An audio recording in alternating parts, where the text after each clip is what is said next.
Welcome back, brothers, to Amalur. Tonight, we're diving into the story of the Blackshackles. As always, before you get into the madness, be sure to like and comment any videos and topics you want to see in the future. Be sure to subscribe for the Emperor. I want to thank you guys for support. Y'all been killing it like always. Now, let's get into the madness. Dren Karl had watched men eat one another before the penitent recompense entered the Carceris system. Hunger had begun its work during the 6th week. By the 8th, the weakest prisoners had stopped waking. Their corpses remained upright inside the cages, held in place by the press of living bodies and the iron bars biting into their backs. Men learned to sleep against the dead. They learned to drink the moisture beading upon cold bulkheads. They learned which strips of uniform cloth could be chewed long enough to quiet the spasms of an empty stomach. By the 10th week, they learned what human flesh tasted like. There were 60,000 condemned men inside the transport's lower holds. Hive murderers, mutineers, seditionists, deserters, recidivists, arsonists, heretics whose crimes had not warranted immediate purification, men whose guilt had survived 3 administratum audits, and whose bodies remained valuable enough to deny them execution. They had been packed into lightless cages beneath the vessel's bilge decks for 11 weeks. The corpse beside Karl had once been called Malkor. The man had said so during the first days, when names still possessed meaning. Malkor had been a factorum overseer who strangled laborers for stealing nutrient paste. He had boasted of 16 killings. He had boasted less after the ration dispensers failed. Now the skin had been cut from his thigh in ragged ribbons.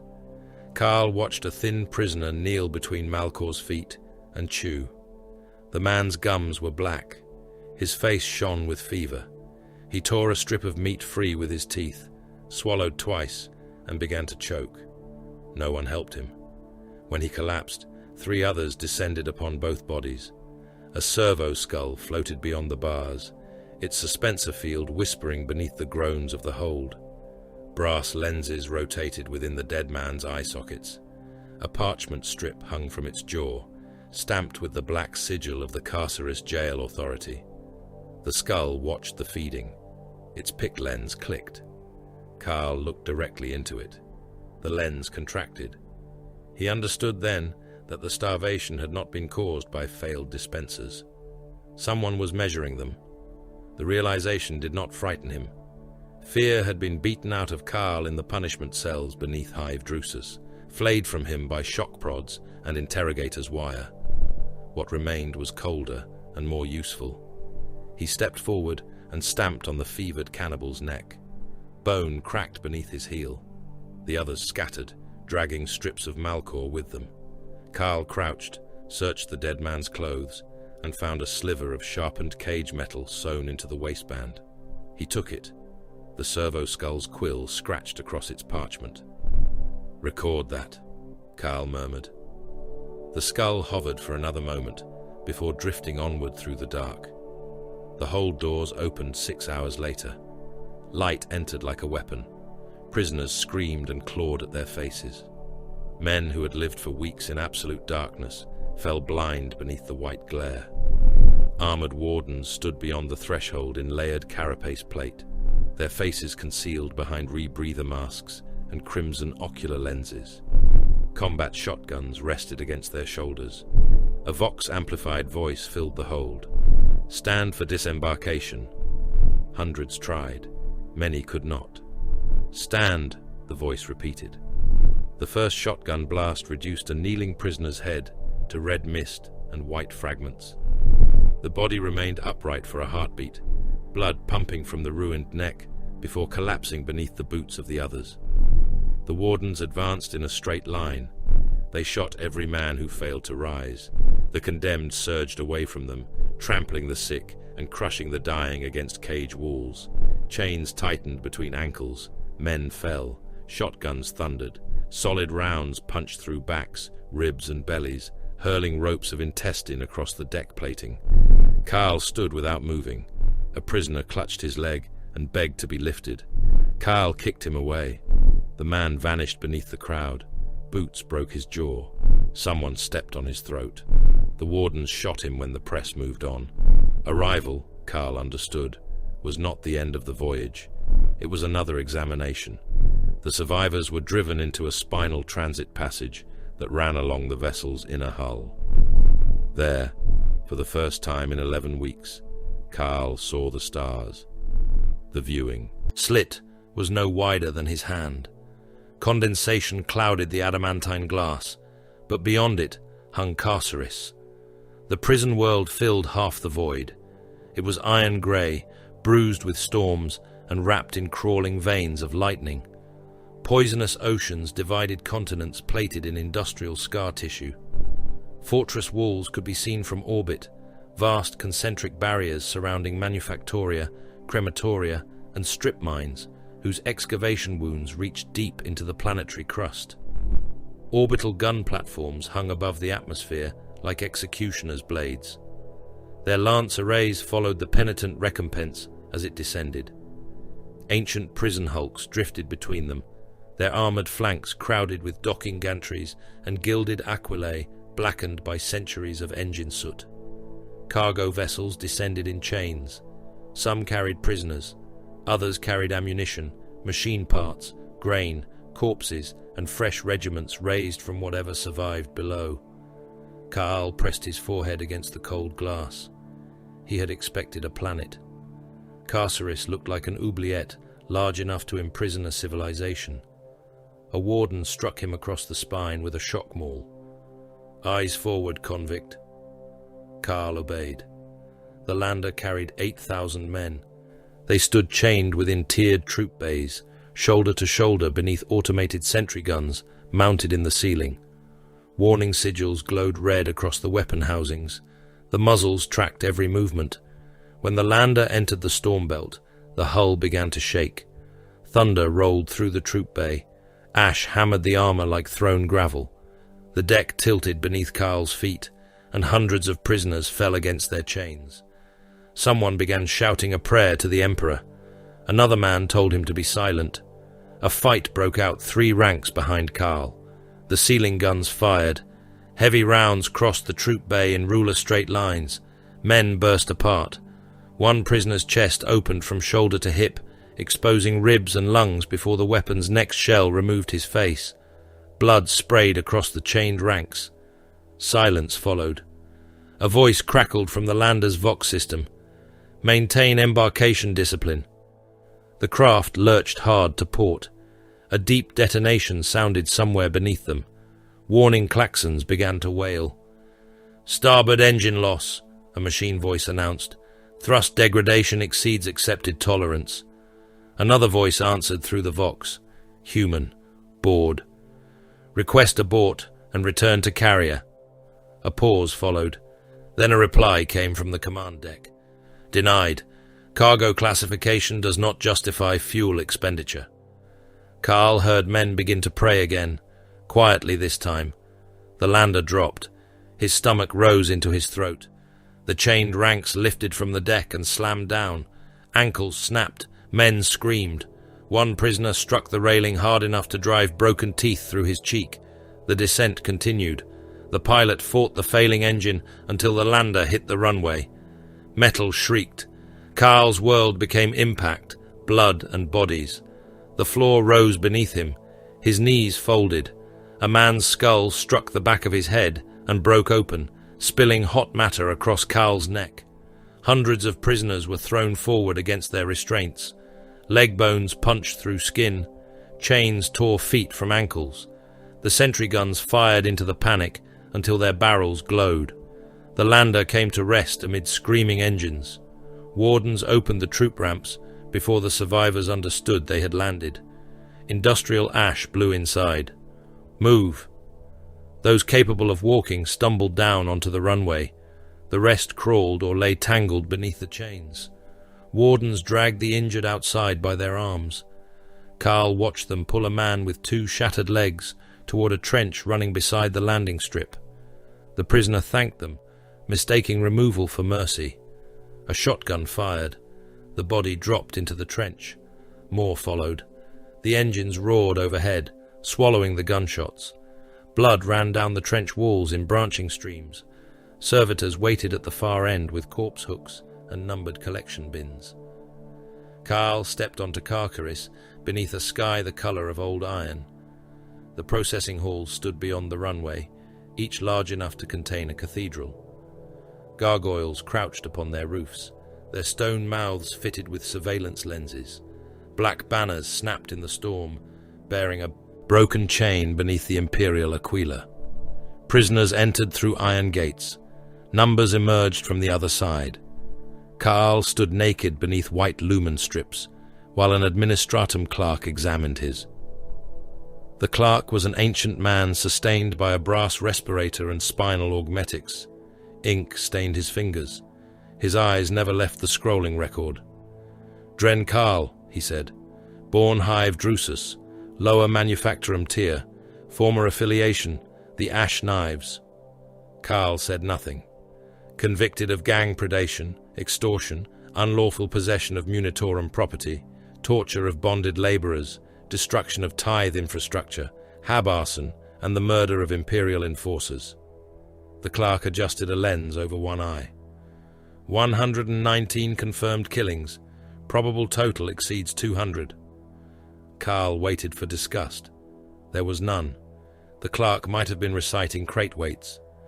5 hab blocks burned, 312 civilian fatalities attributed to the resulting structural collapse, 12 enforcers killed during apprehension, 1 interrogator permanently maimed while the prisoner was restrained.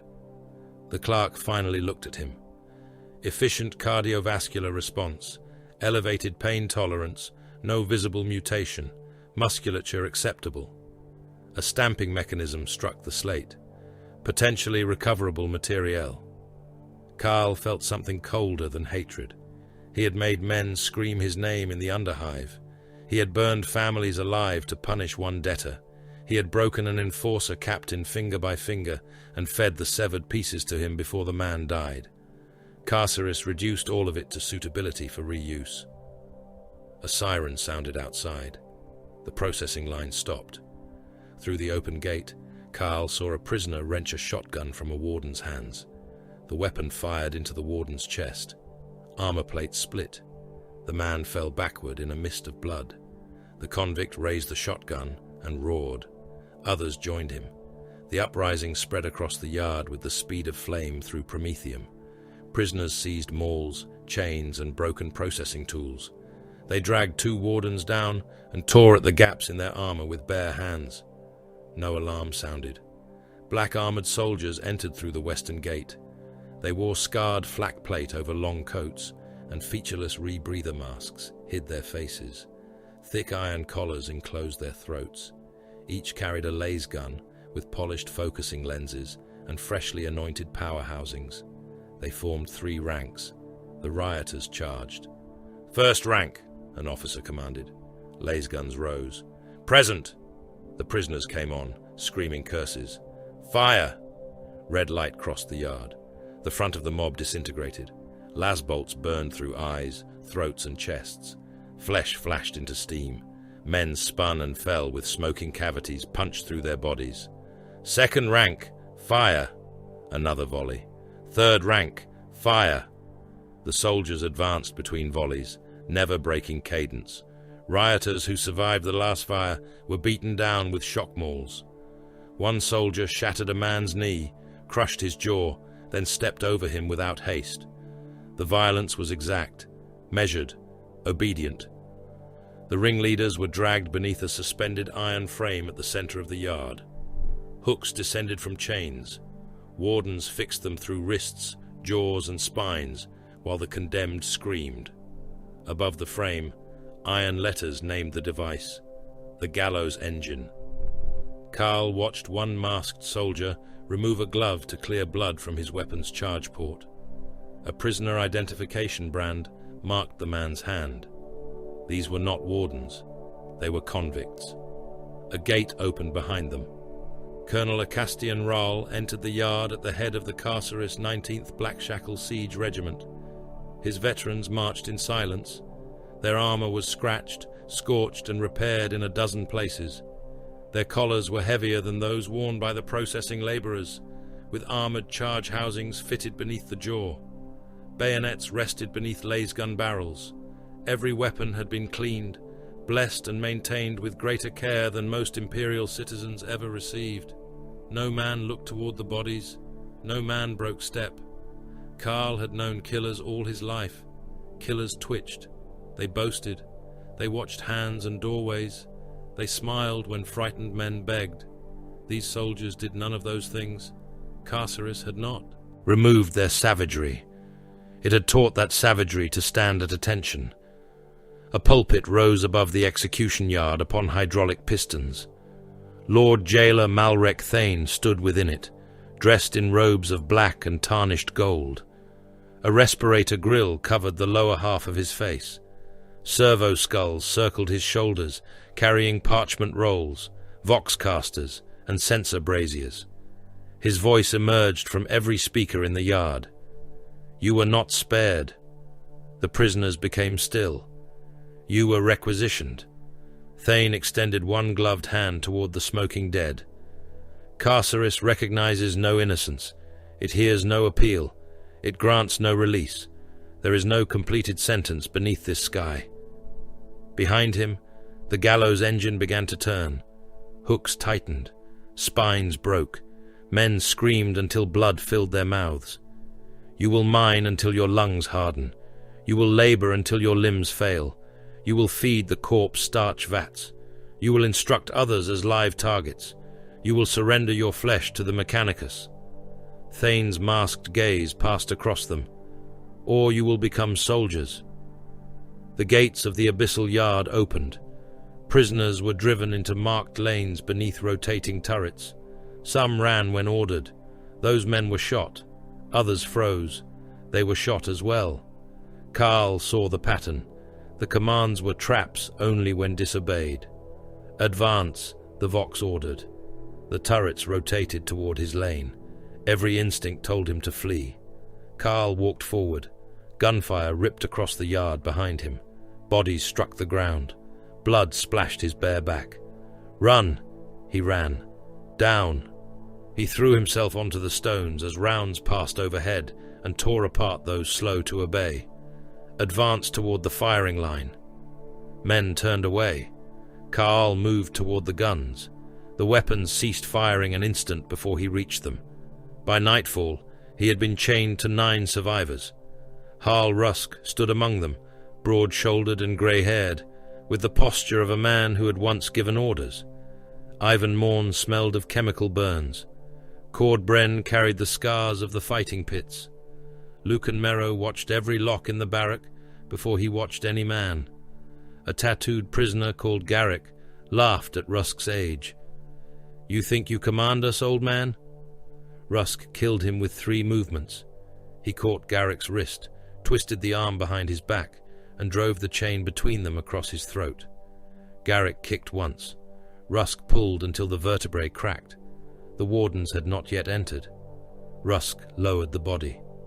You, he said to Carl, lift the floor plate. Carl looked at him.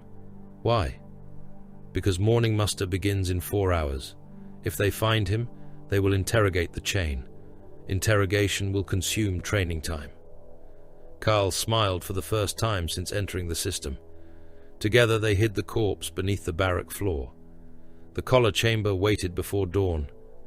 Engine Seer Keprax 9 supervised the operation beneath clouds of sacred incense. Mechadendrites unfolded from his spine. His voice alternated between low Gothic and bursts of machine cant. Carl was strapped into an iron chair. The collar closed around his throat. Needles entered his spine. Pain consumed the chamber. He smelled his own flesh burning as the charge housing locked beneath his jaw. A red activation rune appeared beside his identification mark. Colonel Rall stood before the chained candidates. Your former sentences are concluded, he said. Hope flickered across several faces. Rall looked upon them without pity. From this hour onward, the galaxy is your prison. Drenkarl awoke to the sound of a man choking on his own tongue. The candidate lay 3 tables away, naked beneath the surgical lumens, his wrists and ankles locked inside iron restraints. A medici servitor leaned over him, with 6 articulated limbs buried in the open flesh of his neck. Steel digits held the wound apart, while a rotary drill descended between the vertebrae. The prisoner's body arched. His heels hammered against the table. Blood ran from his nostrils, pooled inside his ears, and trickled through his hair.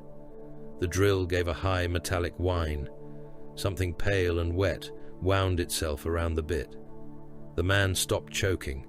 His bowels emptied across the drainage grill beneath him. A red lumen flashed above the table. "Implantation failure," said a machine voice. The servitor withdrew its instruments. One arm rotated, presenting a captive bolt mechanism. It pressed the muzzle against the prisoner's brow and fired. The skull collapsed inward. Bone fragments and grey matter struck the surgical curtains. No one cleaned them away. Carl tested his restraints. They did not move. The iron table beneath him was cold enough to numb his spine, but the flesh around his throat burned where the Blackshackle had closed during the previous cycle. The collar was larger than it had seemed from outside. Its outer casing enclosed the throat in overlapping plates of blackened iron. Beneath those plates, needles had penetrated muscle, nerve, and bone. He could feel them whenever he swallowed. A pressure behind his jaw told him something had been inserted there as well. The chamber stretched farther than he could see, rank after rank of operating tables beneath banks of surgical lumens. Candidates screamed beneath the hands of servitors. Some screamed prayers, some screamed threats.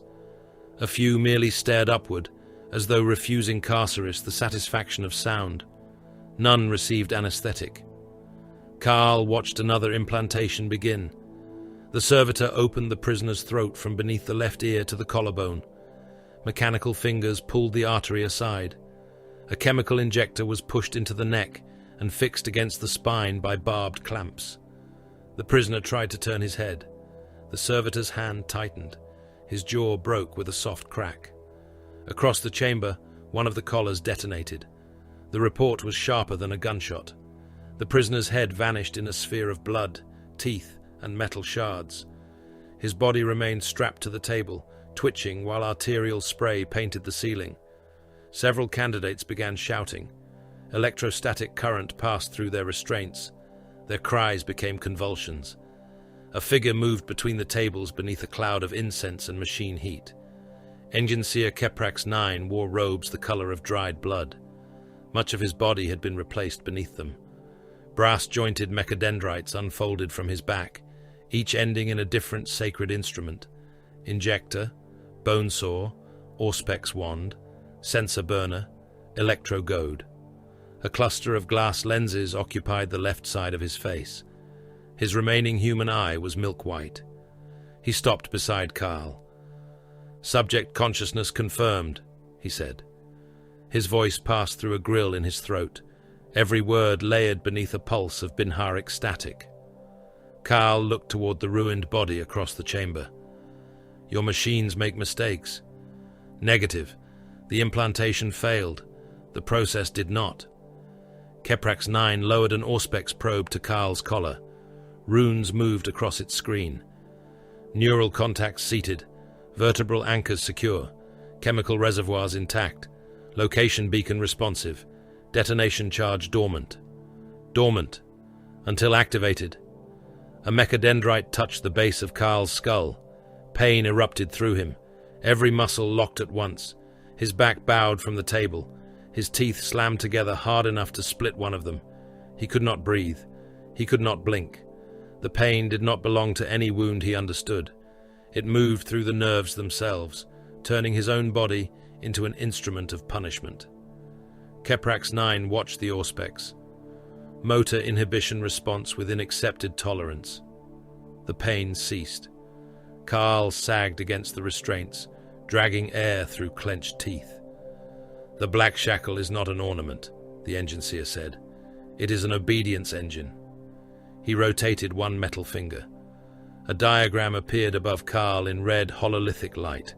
It showed a human skull and upper spine enclosed by the collar's inner structure. "The first function is identification. Your biological data, Sentence record, assignment, location, and expenditure are now recorded through the device.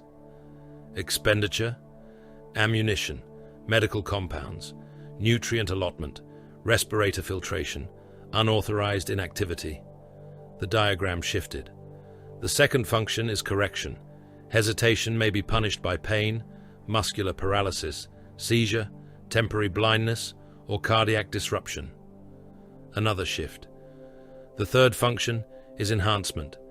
Combat stimulants may be introduced into your blood. Adrenal response, aggression, wakefulness, and pain suppression can be elevated according to command need. Kaal tasted blood from his broken tooth. And the fourth? The hololith displayed a head separating from its body in a bloom of red warning sigils. Termination. Keprax 9 spoke the word with the reverence of a priest naming a sacrament. The shaped charge is directed inward. Detonation destroys the cervical spine, major vessels, and lower cranial structure. Death is statistically immediate. Statistically, some subjects retain awareness for several seconds. One of the candidates began to laugh. The sound was ragged and hysterical. Keprax 9 did not look toward him. The fifth function is command linkage. Spoken orders are transmitted through mandibular induction. Kaal felt a vibration inside his jaw. A voice entered his skull without crossing the air. Stand. The restraints unlocked. He rose from the table before deciding to obey. Every surviving candidate in the chamber did the same. Blood ran down bare backs. Men swayed on numb legs. One collapsed, his fresh collar striking the edge of the table. A servitor dragged him away. Keprax 9 continued. 10 collars form a tactical chain. Each chain is registered as one operational unit. Desertion, insubordination, or tampering by one component may result in punishment of all components. The laughing man stopped.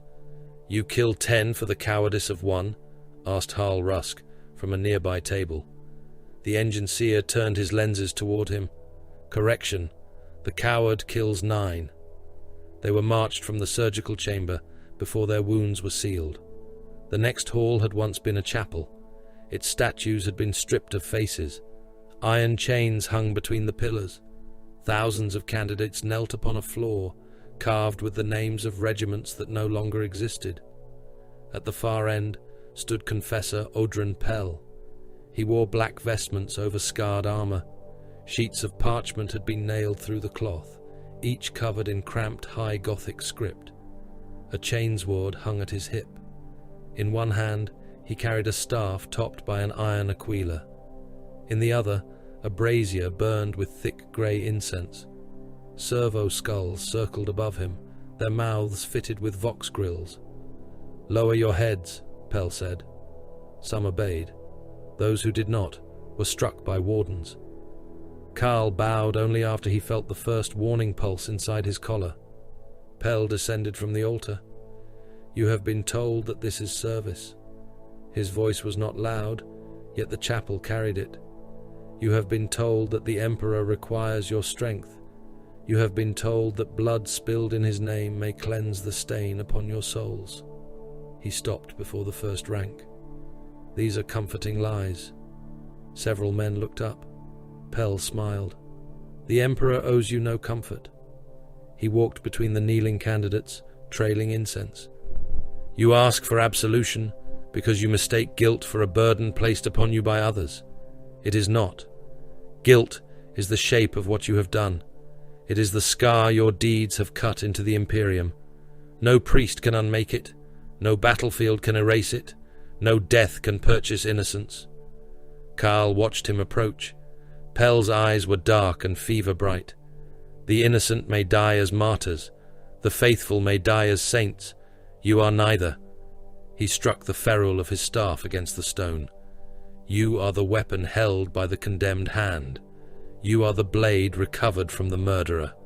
You are the bullet dug from the corpse and loaded again because the Emperor wastes nothing." His gaze passed across them. "You will not be forgiven." The candidates knelt in silence. "You will be used." A servo skull repeated the words in a thunderous metallic chant. "Used." The chapel answered through 1,000 hidden speakers. Used. Pell raised the iron aquila. Your guilt cannot be cleansed. It can be directed. Your cruelty cannot be forgotten. It can be disciplined. Your blood cannot repay what you have taken. It can be poured where the Imperium commands. He stopped before Carl. What are you? Carl stared at the aquila. A prisoner. The collar tightened. Pell leaned closer. What are you? Carl felt pressure building against his windpipe. An instrument. The pressure eased. Pell moved on. Obedience is your creed. Violence is your tithe.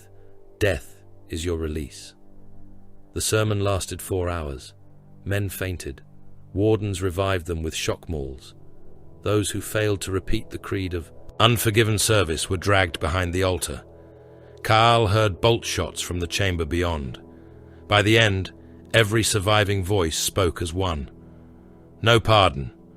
Pell raised his staff. No absolution. The candidates answered. No release. The iron aquila turned in the brazier light. Only service. Only service. The medical culling began immediately afterward. They were driven naked through radiation arches and contamination showers. Servitors drew blood with needles thick as nails. Auspex arrays measured bone density, organ function, chemical dependency, and genetic deviation. Men with weak lungs were marked in yellow and sent toward the manufactoria. Those with severe disease received red marks and disappeared through doors bearing crematorium sigils. One prisoner possessed a third joint in each finger. He tried to hide them by clenching his fists. The gene scanner sounded an alarm. Wardens forced his hands open. Stable deviation, said a Medici adept. Unregistered mutation, replied the supervising official. The prisoner began to plead. A flamer team entered. They burned him where he stood. Promethium clung to his skin. He ran 3 steps before his eyes burst, and the tissue peeled from his face. The smell of cooked flesh filled the chamber. The next candidate in line was pushed through the smoke. Another man possessed unusually dense bone growth along his ribs. He was not burned. Keprax 9 marked his chest with a cog-shaped brand and ordered him transferred to Mechanicus custody. "Where are you taking him?" the man beside Carl whispered. "Somewhere his bones are useful," Rusk said. Candidates with mining knowledge, engineering experience, chemical training or familiarity with industrial explosives were separated from the others. Contracts were displayed upon brass lecterns and stamped with seals, though none of the condemned were permitted to read them. A prisoner protested that he had not consented. The clerk processing him appeared confused. "You are property," he said.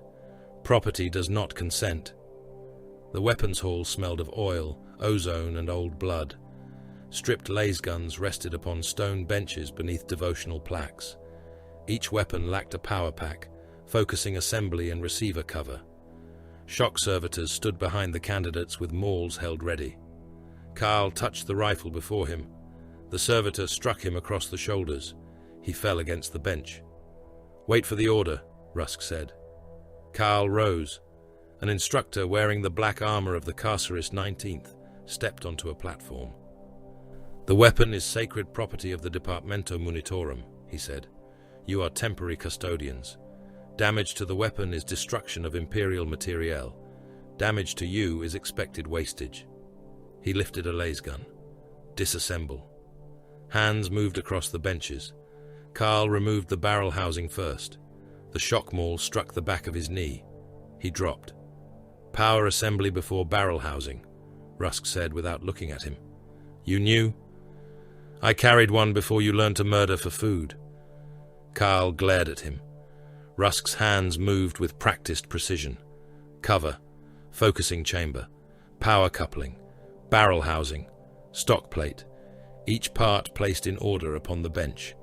Around them, servitors beat candidates for damaged connectors, reversed components, and contaminated lenses. One man lost 3 fingers when a machine arm crushed his hand against the receiver. Rusk rebuilt his weapon. "A laser gun is not a dueling piece," he said quietly. One shot may burn flesh. 10 shots striking the same place will burn through armor. 100 fired by disciplined ranks will kill what a lone fool calls invincible. Carl reseated the power coupling. I have seen lasfire fail to stop men. You saw frightened enforcers fire badly. Rusk checked Carl's alignment. Overlapping fields, concentrated volleys, controlled cadence. The guard kills with arithmetic. Remember that. A candidate farther down the line pressed dirt into his focusing chamber while pretending to clean it. The instructor saw. Commissar Severin Mordain entered before anyone sounded an alarm. His greatcoat was immaculate. A peaked cap shadowed a face that looked carved rather than born. A bolt pistol rested in a lacquered holster at his hip. He examined the fouled rifle. Chain designation? He asked. 2. 107th, answered the instructor. 10 candidates were marched into the punishment square. The saboteur stood among them. Mordain addressed the other 9. One of you attempted to avoid the firing exercise. No one spoke. His fear has become your injury. His disobedience has become your shame. Wardens beat them with shock mauls. The 9 fell beneath the blows. Skin split, teeth broke. One man vomited across the stone and was struck until he crawled through it. The saboteur was forced to watch. When the beating ended, Mordain drew his bolt pistol. Observe, he said. The commissariat does not punish a chain for the crime of one man. Relief appeared on the saboteur's face. Mordain placed the pistol against his forehead. The criminal punishes the chain. The bolt round entered above the man's nose. His skull exploded. Fragments of bone, scalp, and collar casing struck the kneeling prisoners. A piece of jaw landed in one man's lap. Mordain holstered the weapon. Clean the rifle, then clean yourselves. The poison march began before the blood had dried. Each candidate carried an overloaded pack, entrenching tool, water flask, respirator, and training rifle. Damaged masks were issued deliberately. Filters rattled loose. Eye seals had split. Several hoses had been patched with wax and cloth. The gates opened onto a chlorine marsh beneath a yellow sky. 30 kilometers, said the warden. Return before nightfall. The first artillery shell landed before they reached the water. Mud and chemical slime rose in a column. Training rounds followed, shrieking overhead and bursting close enough to knock men from their feet. Some contained smoke. Others scattered fragments of soft metal. Every 7th or 8th detonation was live. Carl learned to hear the difference. The live shells arrived with a heavier descending scream. They struck hard enough to turn bodies inside out. One candidate vanished beneath an explosion, leaving only boots, strips of intestine, and a red stain across 3 other men. The march continued. Chlorine seeped through Kayal's damaged respirator. His lungs burned. Blisters formed around his eyes. Men collapsed into the green water and disappeared beneath the surface. Wardens did not recover them. Take the ammunition, Rusk ordered. Kyle stared at a drowning man clawing at the mud. He is still breathing. He is no longer marching. They stripped the man's charge packs and left him. The objective exercise waited beyond the marsh. Ruined hab blocks formed a dead city beneath searchlights and observation towers. Each squad received orders to steal brass command tokens from rival units without being detected. The thieves found the locks. The smugglers found the maintenance tunnels. The gang killers identified ambush points. Ivan Morn disabled an alarm plate with wire torn from his respirator. Lucan Merrow opened a sealed service door, using a sliver of metal hidden beneath his tongue. Cord Bren waited inside a stairwell and broke the neck of the first rival candidate who entered. Rusk placed them where their crimes served best. Carl watched him turn murderers, burglars, and saboteurs into something resembling a squad. The realization angered him. That night, in the barracks, Carl attacked. He looped his chain around Rusk's throat and drove him against the wall. Rusk did not try to overpower him. He stepped beneath the chain, twisted, and used the linked collars as a fulcrum. The iron bit into Carl's throat. His knees struck the floor. Rusk pulled until darkness entered the edges of Carl's sight. Then he released him. "Strength is useful," Rusk said. "Timing is better." Carl coughed blood onto the floor. "You think you command me?" "No, the collar commands you." Rusk crouched before him. "Leadership is deciding which man dies first. Command is deciding what his death purchases." Before Carl could answer, every lumen in the barracks turned red. Alarms howled. A voice entered their jaws through the collars. "Armed fugitives have entered the training district. Failed candidates. Combat capable. Equipped with live weapons. Weapons racks unlocked along the walls. Each chain will return with proof of one confirmed kill." Carl took a lasgun. Outside, something struck the barrack door. Automatic fire tore through the metal, cutting the first candidate in line nearly in half. The door fell inward. Beyond it waited darkness, smoke, and men who had already survived everything Carceris had done to them. Rusk raised his rifle. "Now," he said, "the training begins." The first lass burst came through the barrack door at throat height. Harl Rusk was already moving. "Deck!" Drenkarl threw himself flat as red light cut through the smoke. The candidate nearest the entrance was slower. Lassfire struck his face in 3 places, boiling both eyes and burning through the bridge of his nose. His mouth opened beneath a mask of liquefied flesh, but whatever scream he attempted became a wet hiss. He fell backward into Cord Bren. Rusk fired twice through the doorway. Someone outside grunted. Boots scraped across the ferrocrete, retreating into darkness. "Do not pursue," Rusk said. Bren lowered the burned man. The candidate clawed at his ruined face, smearing cooked skin across his cheeks. "He is breathing," Bren said. "He cannot see. He can carry ammunition." Rusk seized the dying man's charge packs, distributed them between the chain, then pressed a hand over the prisoner's mouth until the twitching stopped. The collar network pulsed against Carl's jaw. Return with proof of one confirmed kill. No deadline had been given. No extraction point had been named. The absence was deliberate. Carceris expected them to discover what counted as survival. Rusk crouched beside the broken doorway. He did not expose his head. He placed a polished fragment of mess tin against the floor and angled it into the corridor. "Nothing," he said, "which means they have prepared something." Luke and Merrow shifted behind him. Or they ran. Men do not flee after firing one burst into a confined target. They do if they miss. They did not miss. Rusk looked toward the faceless corpse. "They measured the height of the doorway before we woke." The surviving candidates checked their lasguns. No one had been issued armor. They wore grey prison fatigues, iron collars and boots still caked in chlorine mud.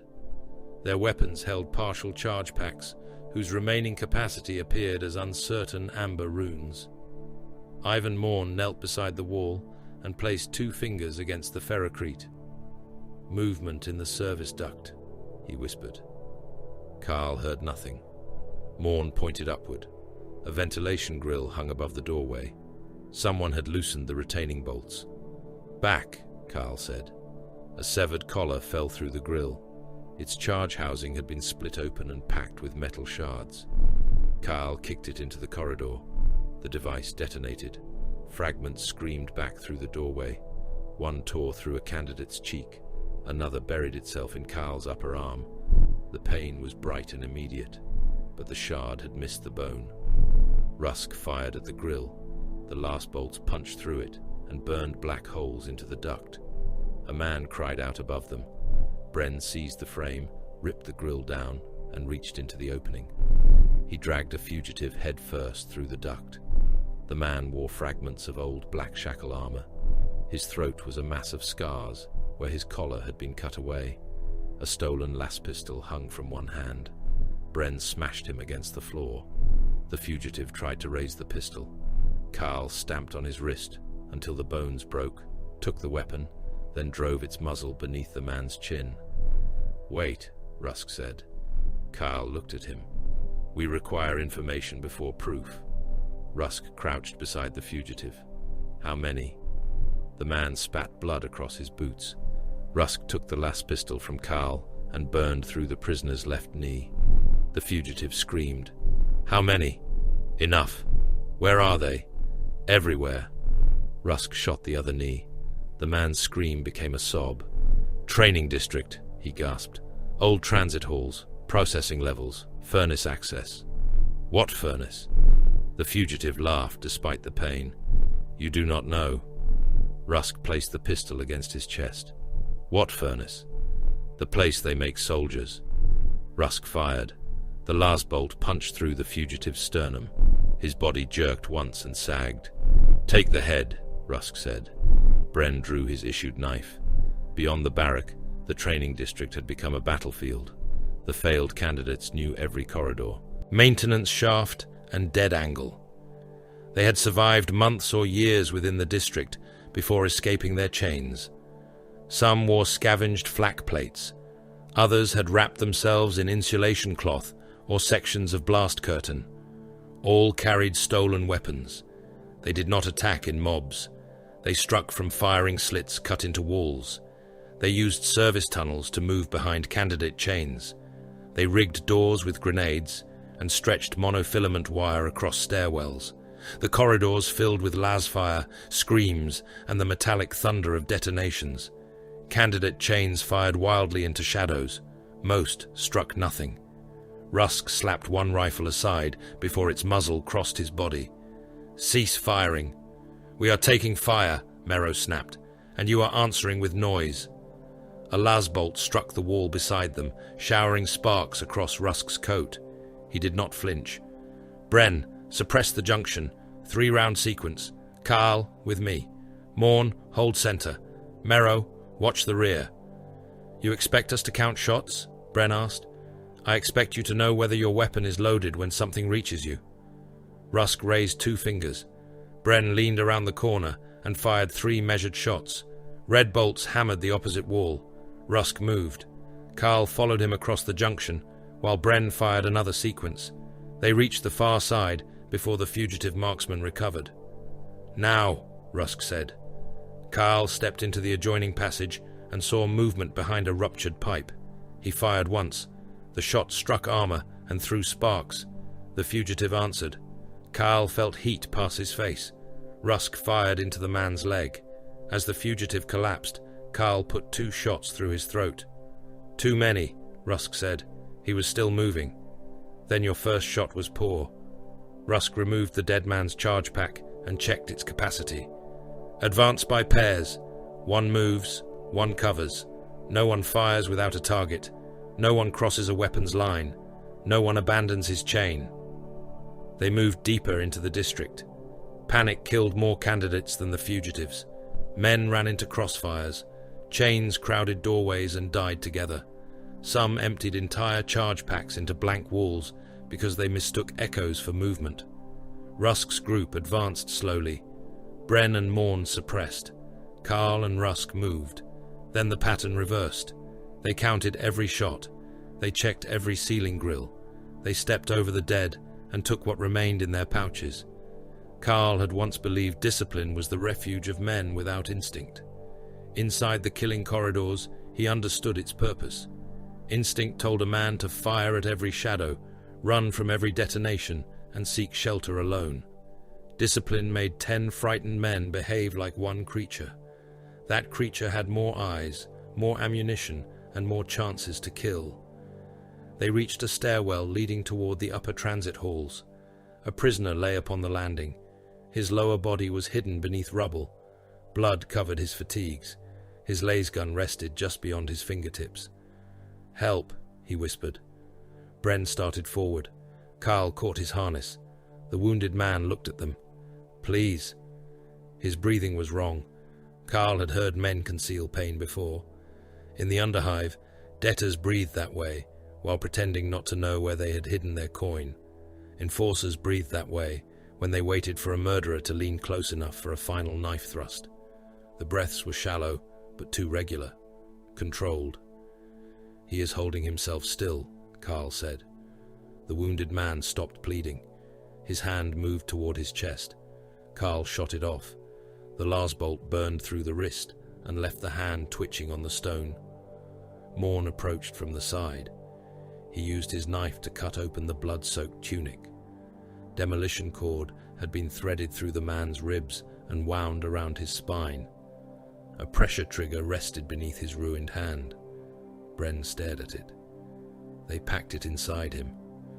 He packed it inside himself, Morn said. The fugitive smiled through cracked teeth. You are dead when the furnace opens. Morn killed him with a blade through the ear. He studied the cord. Old industrial pattern, stable enough. Rusk looked toward the adjoining passage, where voices and boots approached through the darkness. Can you move it? Morn's scarred face tightened. Not without pulling the trigger. Can you direct it? Morn used a length of wire to bind the dead man's remaining arm around the device. Then he and Bren dragged the corpse to the passage wall and packed broken masonry around it. The approaching fugitives appeared at the far junction. Morn pulled the wire. The dead man's arm shifted. The corpse exploded. The blast lifted the floor. Ferrocrete folded upward, crushing the first fugitives beneath slabs of stone. The ceiling collapsed onto the rest. Dust, blood, and broken limbs rolled through the passage. Morn watched the ruins settle. Stable enough, he repeated. Sirens began to sound. The walls of the training district trembled. Iron shutters opened along passages that had previously led nowhere. Air rushed through them, carrying rain, smoke, and the distant pounding of artillery. A command entered every collar. Proceed to the 9th furnace. The surviving candidates emerged into an artificial night. The furnace training ground stretched for a kilometer beneath a roof lost in storm clouds. Weather generators hung from gantries high above, producing sheets of freezing rain and electrical discharges that crawled across metal towers. Searchlights turned through the darkness. Below them lay trench systems, crater fields, razor wire, bunkers, and collapsed hab shells. At the far end stood the 9th furnace. It was a black fortress built into the wall of the chamber. Heavy stubber emplacements covered its approaches. Gun slits glowed with red lumen light. An iron gate, tall enough for an armored carrier, sealed the only visible entrance. Artillery began to fall. The first shells struck among the candidates, leaving the transit halls. Men vanished inside a sphere of dirt and fire. Fragments cut through 3 chains at once. Bodies fell with limbs missing, their linked collars dragging the living down beside them. Servo-controlled heavy stubbers opened from the parapets. The guns swept the trenches in precise arcs. Bullets struck mud with the sound of tearing cloth. Candidates threw themselves into shell holes and drainage cuts. Combat servitors advanced from concealed bunkers. Their flesh had been stripped to grey muscle around iron skeletons. Heavy claws hung from one arm. Rotary weapons replaced the other. The gate must be opened from inside, Rusk said. How do you know? Mero asked. Because the Imperium does not build a test that can be passed from safety. A mortar round landed behind them. The blast threw Carl into the mud. When he rose, the chain beside theirs no longer existed as men. What remained had been mixed into the trench wall in strips of red meat and broken bone. A heavy bolter emplacement stood abandoned nearby. Its original crew had taken the mortar directly. One gunner's upper body was spread across the weapon shield. The loader's legs protruded from beneath an ammunition crate. Bren saw the gun. He began laughing. He dragged the dead gunner away, gripped the firing handles, and swung the heavy bolter toward the approaching servitors. The weapon fired. Mass reactive shells crossed the rain in streaks of orange. The first servitor's chest burst apart. Metal ribs, preserved organs, and black lubricant exploded across the mud. The next shell removed a second machine's hip. Another punched into its skull and detonated, spraying cogitator fragments through the rain. Bren laughed louder. He held the trigger down. The heavy bolter bucked against its mounting. Shells tore furrows across the battlefield, striking corpses, trench walls, and empty ground. Rusk struck him across the mouth. Bren released the trigger. What was that for? You fired half the belt at 5 targets. I killed them. You killed the mud behind them. Rusk pointed toward the ammunition crates. Controlled bursts. Count them. Bren wiped blood from his lip. Yes, Commander. The word was an insult. Rusk accepted it as obedience. Candidate chains crawled through the trenches around them. Most had lost leaders. Some had lost so many men that their collars dragged in empty loops between survivors. Rusk climbed onto the firing step. Chains to me. No one answered. He fired his laser gun into the air. Chains to me, or die separately. That gained their attention. Survivors from 3 groups gathered beneath the parapet. Rusk inspected them as artillery walked closer. Who? Carried shields? 4 prisoners raised their hands. Take the plating from that wreck. He pointed toward a destroyed target carrier. Grenade launchers? 2 men stepped forward. Sappers? Morn raised his hand. Another candidate joined him. Rusk scratched a wedge into the mud. Shield men at the point. Rifle chains behind. Launchers suppress the parapet. Sappers move within the center until we reach the wall. One prisoner stared at the diagram. The point will die. Yes. Then why would they advance? Rusk looked at the man's collar. Because the rest of us will shoot them if they do not. The formation moved. The Blackshackles would later call it the gallows wedge. Here, it was only arithmetic written in blood. The shield-bearers climbed first. Stubber rounds hammered their scavenged plates, punching holes through iron and flesh. The men behind fired around them. Grenades burst across the parapet, forcing the automated weapons to retract for fractions of a second. Those fractions bought meters. A wounded candidate was pushed ahead to trigger a mine. The explosion tore him apart and revealed the boundary of the field. The wedge altered direction. Another man caught razor wire around his legs. Rusk ordered the formation over him. Boots drove him deeper into the blades until his abdomen opened and his entrails wound through the wire. The formation continued. Carl fired at gun slits. Bren carried ammunition belts over one shoulder, while another candidate helped drag the heavy bolter's wheeled mount through the mud. Merrow disappeared during the 3rd advance. Carl found him inside a drainage culvert, whispering into a stolen Vox bead. I have access codes, Merrow said. Collar chain and barrack ciphers. Let me through and I will give you the approach route. A voice crackled in answer. Culvert mouth is mined. Come with hands showing. Carl waited. Merrow had revealed more than his treachery. He had revealed where the defenders were listening. Carl stepped into the culvert and caught him by the hair. Merrow turned. Carl seized his right hand and bent the trigger finger backward until it broke. Before Merrow could scream, he broke the other. You need me, Merrow gasped. I needed you to speak. Carl pushed him toward the culvert. Walk. It is mined. Yes. Merrow stared at him. Carl raised his laser gun. Merrow walked. He found the first mine with his left foot. The blast tore away his boot and opened the calf to the bone, but the charge had been designed to maim rather than kill. Merrow fell, screaming. Crawl, Carl said.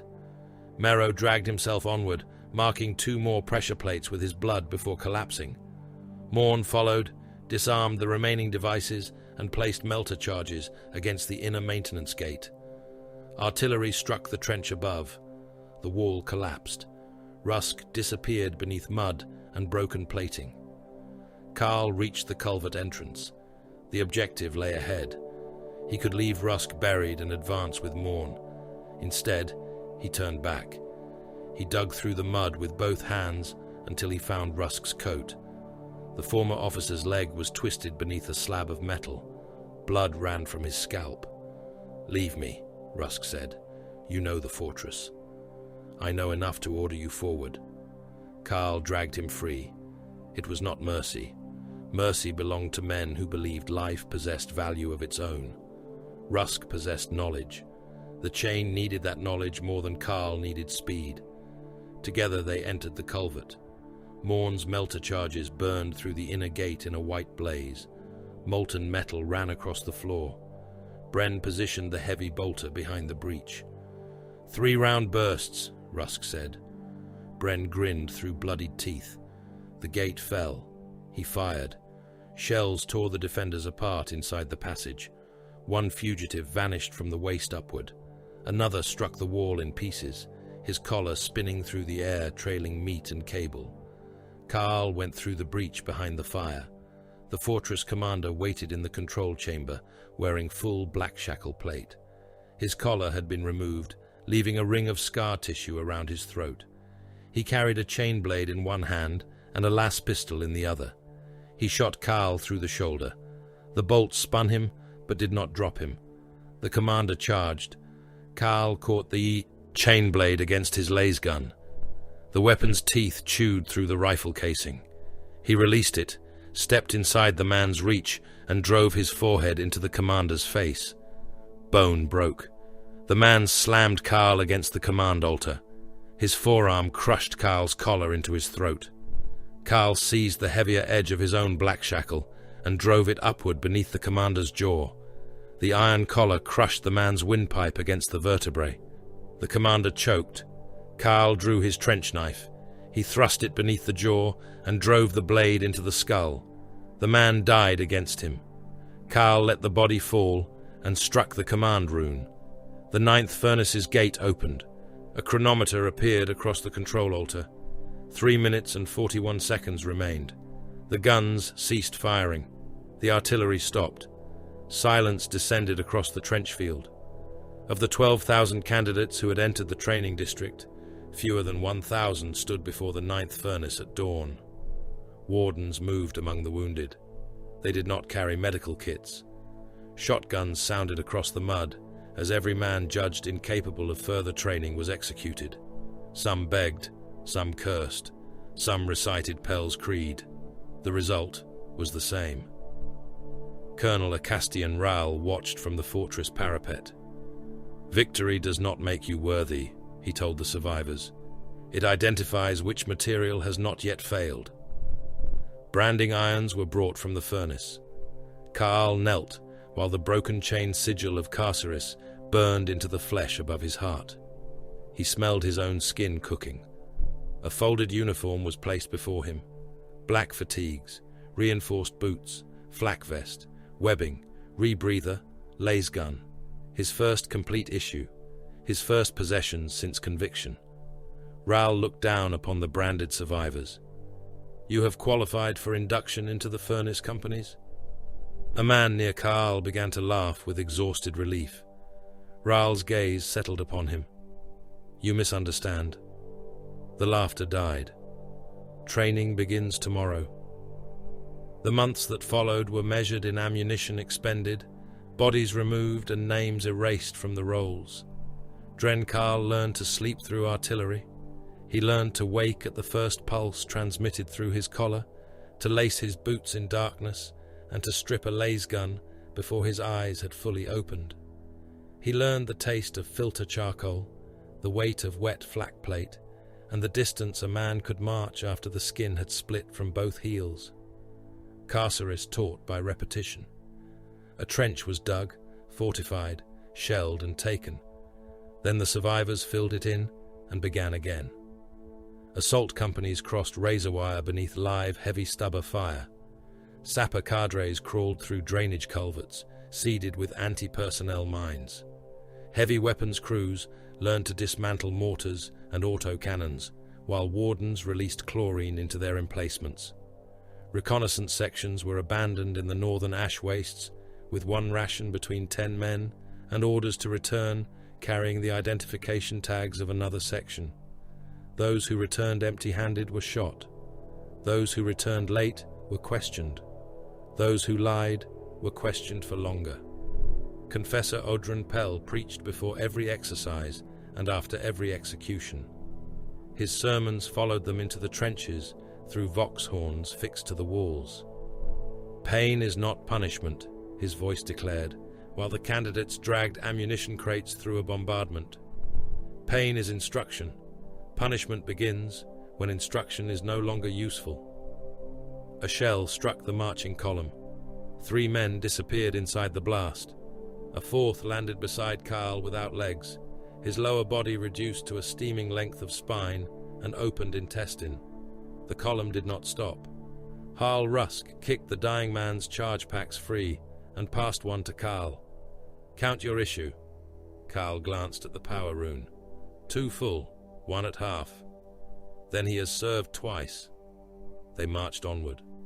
Cord Bren became a heavy bolter gunner because he could carry the receiver housing without assistance.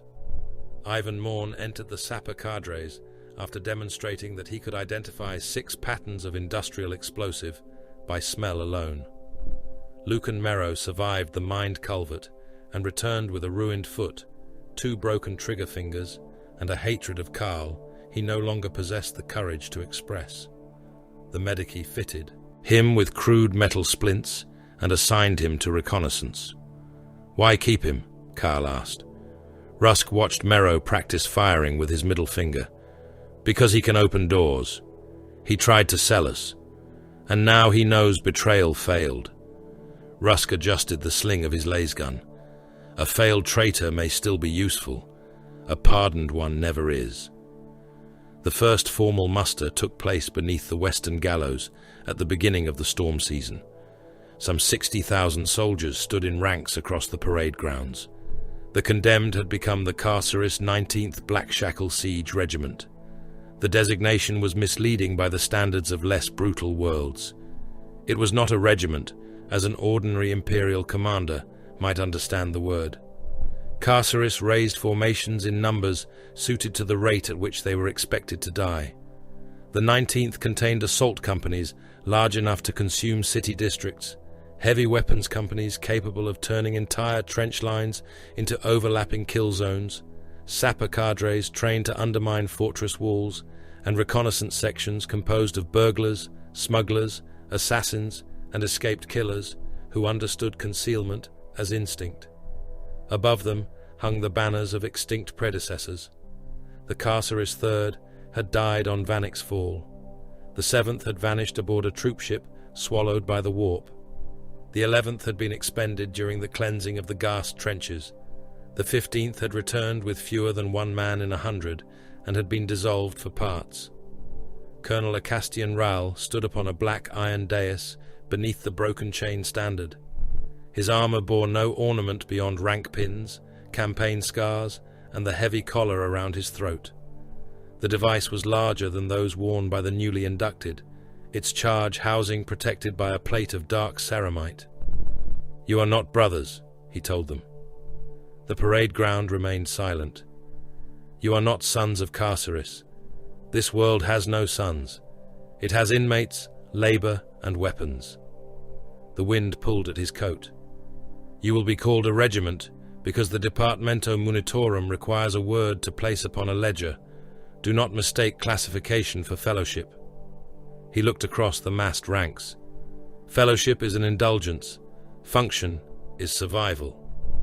Quartermasters issued their war gear after the ceremony. Each trooper received a lasgun, a bayonet, frag grenades, crack grenades, an entrenching tool, a rebreather, black reinforced flak armor, and 3 standard charge packs. Nothing matched. Carl's lasgun bore the faded marks of 3 previous owners. One name had been carved into the stock and burned away. The focusing barrel came from a different pattern.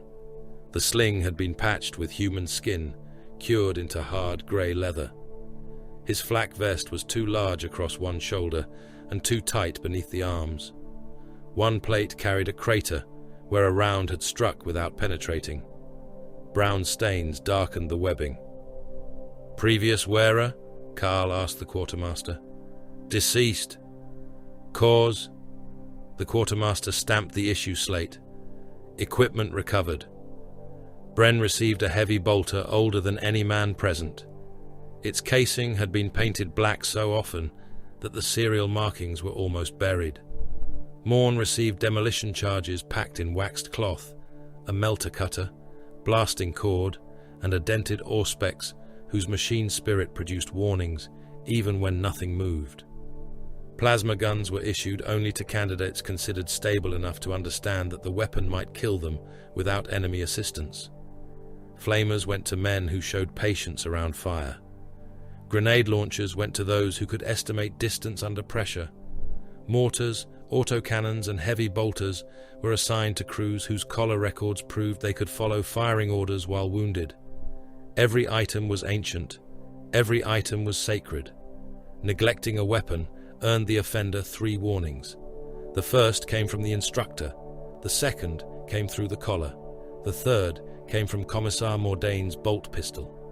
Carl watched a trooper leave his lasgun resting against a trench wall during a rain drill. Water entered the exposed power coupling. The instructor summoned him before the company. "What is your value?" he asked. The trooper swallowed. "My service." "What is the weapon's value?" "The Emperor's wrath." The instructor inspected the corrosion. "Incorrect. The weapon can be issued again." Mordain shot the man through the chest. The quartermaster recovered the rifle before the corpse stopped moving. The chain command system became the regiment's second nervous system. Every collar fed telemetry into command cogitators. Officers could see where each trooper stood, how quickly he moved, when he fired, and whether his rounds traveled toward an assigned target zone. Retreat boundaries were marked in the same network. A soldier crossing one without authorization received a warning pulse. A second violation caused paralysis. A third could remove his head. Authority passed through the chains automatically. When a squad leader died, command transferred according to rank, survival record, position, and recorded obedience. When an officer lost contact with his company, another collar assumed the command channel. Orders did not wait for courage or consensus. During one exercise, Rusk was declared dead by the training umpires. His collar went silent. A moment later, Carl's activated.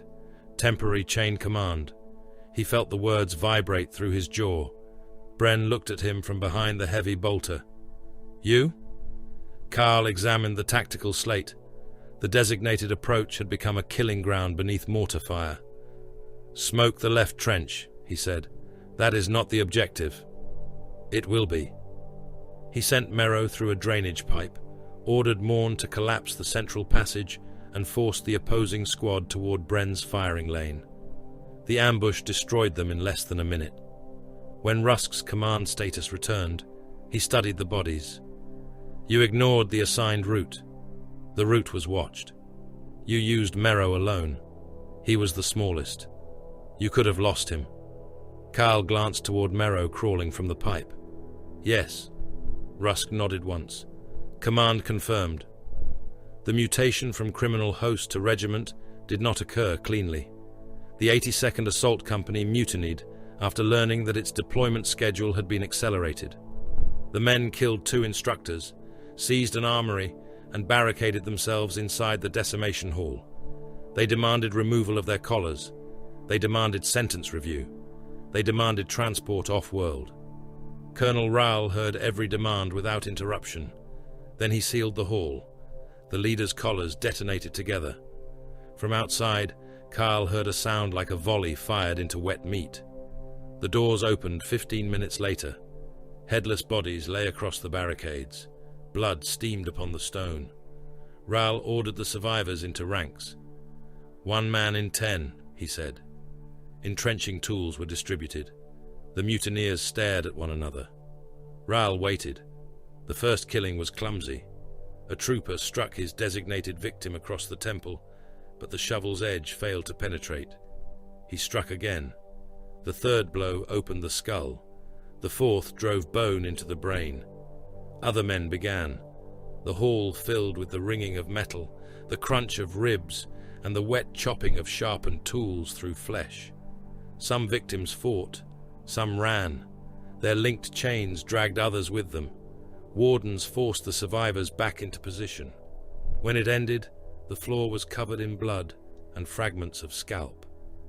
"Return to training," Rahl ordered. One trooper looked down at his boots. "Colonel, the hall will remain as instruction."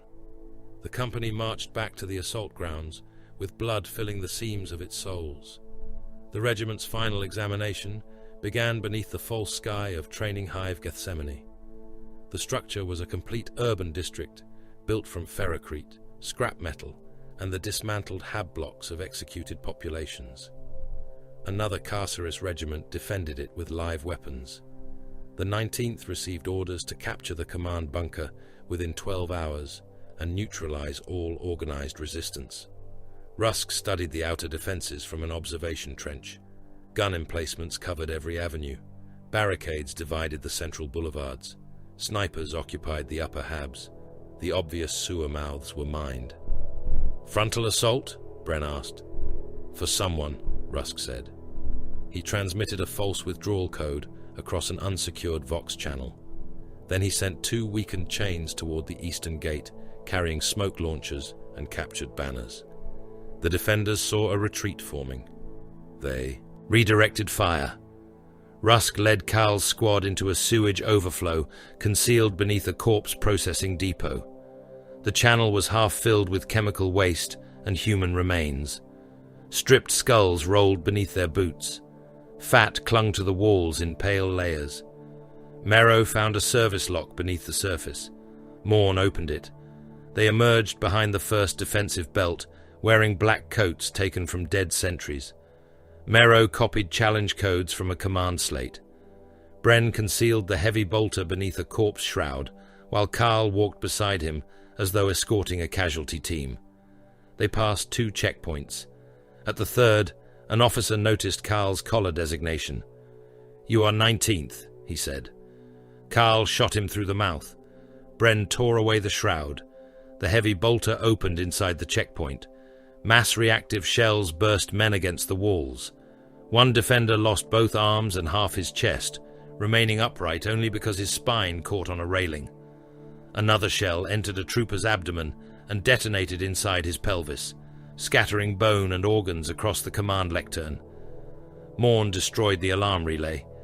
Rusk drove them onward before the defenders understood the breach. They moved through maintenance tunnels, laundry conduits, and refuse lifts. Merrow opened sealed doors. Morn blinded sensors. Kyle murdered sentries before they could speak. Bren reduced resistance points to shredded flesh and blackened masonry. The command bunker fell 3 hours ahead of schedule. Its surviving officers surrendered. Rusk ordered them disarmed and bound. Colonel Rahl arrived after the exercise ended. He examined the prisoners kneeling against the bunker wall. "The operational order required neutralization," he said. "They surrendered," Rusk replied. "Then they ceased resisting." Rahl drew his pistol. "That is not the same as being neutralized." He shot the first officer. Mordain executed the rest. Carl watched without surprise. On Carceris, cruelty was not chaos. It was doctrine governed by timing. Safe breakers became breachers. Assassins became scouts. Gang chiefs became squad leaders. Smugglers learned supply infiltration. Manufacturum saboteurs learned to cripple armored engines and reactor systems. Men once condemned for their crimes were rewarded only when those same crimes served command. The Imperium did not reform them. It sharpened them. The summons came from the stars during a midnight indoctrination. Astropathic choirs began screaming inside the fortress basilica. Candles guttered. Servo skulls fell from the air. Blood ran from the nostrils of every sanctioned psyker in the choir stalls. The message arrived in fragments. Varos reach. 17 worlds consumed. Shipyards captured. Refugee populations driven before the Orc advance as living shields. Wah Gorzag. The final image forced into the choir showed Carthax Primus, a forge hive whose manufactoria supplied weapons, armor plate, and macro cannon components to an entire region of imperial space. If Carthax fell, the enemy would inherit its industry. If the Reach fell, densely populated systems beyond it would stand open. The Departamento Munitorum demanded 12 Carceris regiments, ammunition stocks, and replacement labor. Lord Jailer Thane sent more. Successful deployment would place Carceris upon larger ledgers. Greater recognition meant greater tithe allocations, wider authority, and more worlds willing to surrender prisoners into Thane's custody. To him, the invasion was not catastrophe, it was opportunity. Loading began before dawn. Munitorum officials filled bulk transports according to tables that already included predicted deaths during transit. Soldiers were packed beside ammunition crates, corpse starch blocks, replacement filters, and machinery they were forbidden to touch. Errors appeared immediately. One company received power cells incompatible with its issued plasma guns. Another received winter coats intended for a glacial campaign, despite Carthax being listed as a volcanic industrial world. A shipment of basilisk shells arrived for artillery pieces loaded aboard another transport. Rusk presented the discrepancies to Colonel Rahl. Rahl signed the manifest. "You will record the errors," he said, "and request correction?" "No. Those cells are useless. They are stamped." Rusk looked at him. Rahl handed the slate back. "A complaint cannot alter a stamped manifest. It can only delay embarkation." The soldiers entered the transports carrying equipment meant for other wars. Before departure, Confessor Pell assembled the 19th beneath the orbital gallows. Above them, prison hulks turned against the stars. Chains the width of Hab streets descended from execution platforms, suspended in the upper atmosphere. Thousands of bodies hung from them, preserved by the cold. Pell stood before the regiment with his iron aquila raised. "You go now to save a world that will never know your names." The storm winds carried his voice across the ranks. "You may hold the line. You may break the alien. You may cast down its idols and drown its warlords in blood." He looked upon them. "There will be no pardon." No one moved. "There will be no absolution." The transports waited with their ramps open. "There will be no homecoming worthy of song." Pell lowered the aquila. "What remains?" 60,000 collars carried the answer. "No retreat." The words rolled across the landing fields. "No release." Engines ignited beneath the troopships. "No chain but duty." The warp made prisoners of them all. For 3 months, the judgment of Ash sailed through that impossible abyss, with its Geller field groaning around the hull like a dying god. The troopship had been old when the grandfathers of Carceris were unborn. Its armored spine stretched for kilometers, supporting cathedral towers, weapons batteries, coffin holds, engine shrines and barrack vaults packed with condemned men. There was no day aboard it. There was only the red shift, the black shift, and the hours when the lumens failed. Dren Karl slept in a steel recess scarcely larger than a burial niche. Harl Rusk occupied the recess above him. Cord Bren slept beneath the heavy bolter carriage because no one else possessed the strength to move him once he settled. Ivan Morn spent most rest cycles stripping detonators under the dim light of a maintenance shrine. Lucan Merrow slept with wire wound around his wrists, convinced Karl intended to murder him before planetfall. Karl had considered it. The ship offered few distractions beyond drilling, prayer, and the screams that sometimes came through the walls. The first Geller fluctuation struck during weapons inspection. Every lumen in the barrack turned violet. The laser gun in Karl's hands became warm, not from its power cell, from within the metal itself. A child began crying somewhere beneath the deck. There were no children aboard the Judgment of Ash. The sound moved through the compartment, passing behind the walls and beneath the bunks. Men stopped breathing. One candidate whispered the Emperor's name. Another began clawing at his own ears. Then the bulkhead opened its eyes. Hundreds of them appeared in the iron, blinking beneath layers of rust and paint. Human eyes, orc eyes, eyes too large to belong to anything born beneath a sane sun. The collars activated. A punishing current dropped every Blackshackle to his knees. Confessor Pell's voice thundered through the vox. "The wall does not watch you. The void does not call you. Your fear is a door. Seal it." Karl pressed his forehead to the deck, while the false eyes wept blood. The Geller field stabilized. The eyes became rivets again. The crying stopped. 3 men had bitten through their tongues. One had pushed both thumbs into his eye sockets and crushed them. Another stood smiling at the bulkhead, whispering to someone no one else could see. Commissar Mordain shot all 5. After the second fluctuation, men began dreaming the same dream. They stood upon the surface of Carceris without collars. The prison gates hung open. Lord Jailer Thane knelt in the ash and begged them for mercy. Every dream ended when something beneath the ground spoke their names. Carl awoke from it, with blood under his fingernails. He had carved a broken chain into his own chest while asleep. Rusk saw the wound and said nothing. By the 3rd month, entire compartments had begun to whisper through the ventilation system. The voices belonged to dead men.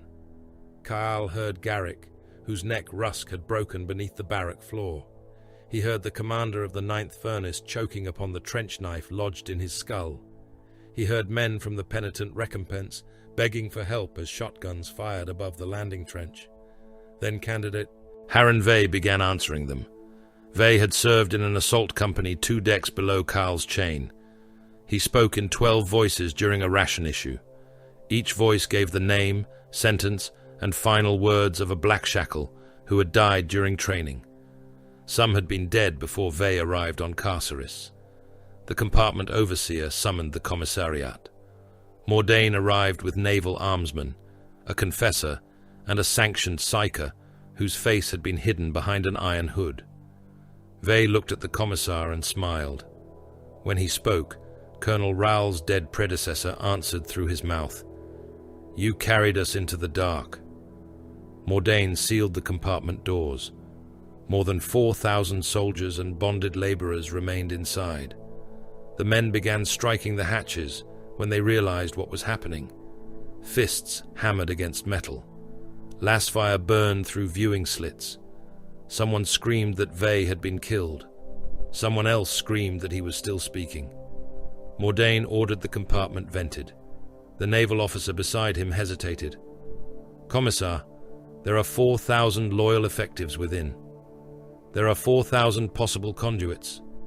We can isolate the possessed. You believe possession respects bulkheads?" The officer looked toward the sealed door. Mordain drew his bolt pistol.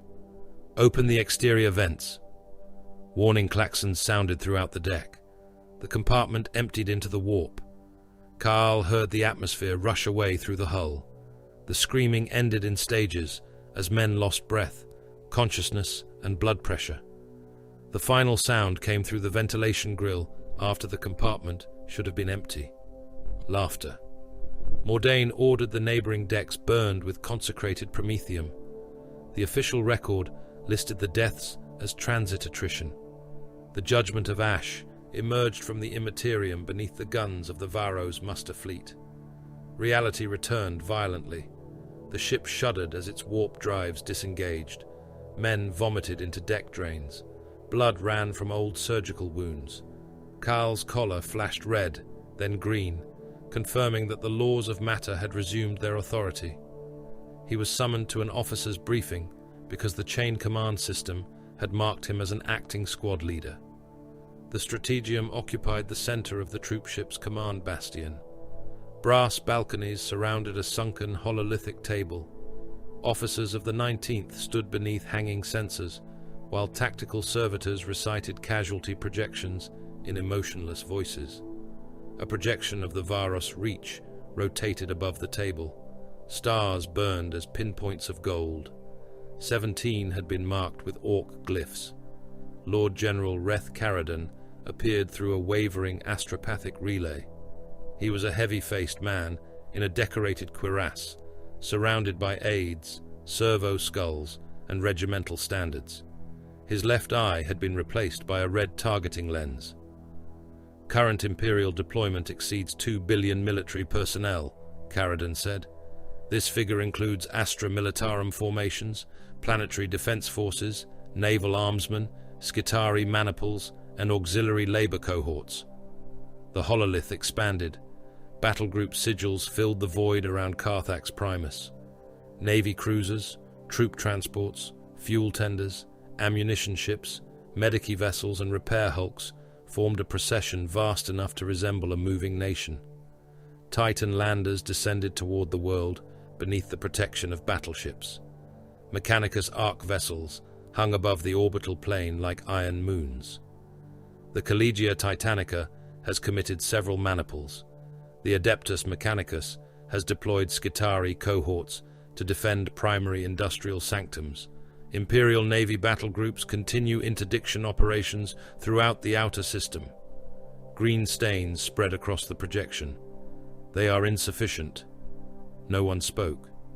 The Orc migration, identified as War Gorzag, has exceeded all previous population estimates. We cannot presently determine whether the Xenos are reinforcing faster than they are being destroyed. One of Ral's officers studied the projection. How can their numbers increase during sustained losses? Caradan's image turned toward him. They breed in the mud where they die. They emerge from vessels we fail to destroy. They infest worlds we have not yet confirmed as fallen. They gather lesser greenskin empires into their advance. The mechanism is irrelevant. The result is not. Carthax Primus appeared above the table. 9 hive cities scarred its continents. Manufactoria formed belts around them, their furnace exhausts visible from orbit. Prometheum basins covered the southern regions. Macro-cannon foundries occupied entire mountain ranges. The remains of an orbital ring encircled the planet, broken sections tumbling through clouds of debris and frozen corpses. Every surviving civilian above minimum labor age has been assigned to defense production, fortification duty, or emergency levy, Caradan said. Carthax continues to supply armor plate, artillery barrels, void ship components, and promethium to the wider reach. The projection showed attack routes extending beyond the system. If it falls, the enemy gains its shipyards and heavy industry. Beyond Carthax lie hundreds of systems lacking prepared defenses. Caradan paused. The world will therefore hold. There was no mention of evacuation, no estimate of civilian survival, only the commandment. Caradan examined the regimental identifiers floating beside Rahl. Carceris 19th, Penal Siege Infantry. Blackshackles Siege Regiment, Rahl corrected. Caradan's expression did not change. I have reviewed your classification. You have reviewed a munitorum summary. I require bodies capable of holding a trench. Your administrative distinctions do not concern me. Rahl stood at attention. Caradan enlarged a section of the planetary map. The Damaris front has suffered structural collapse.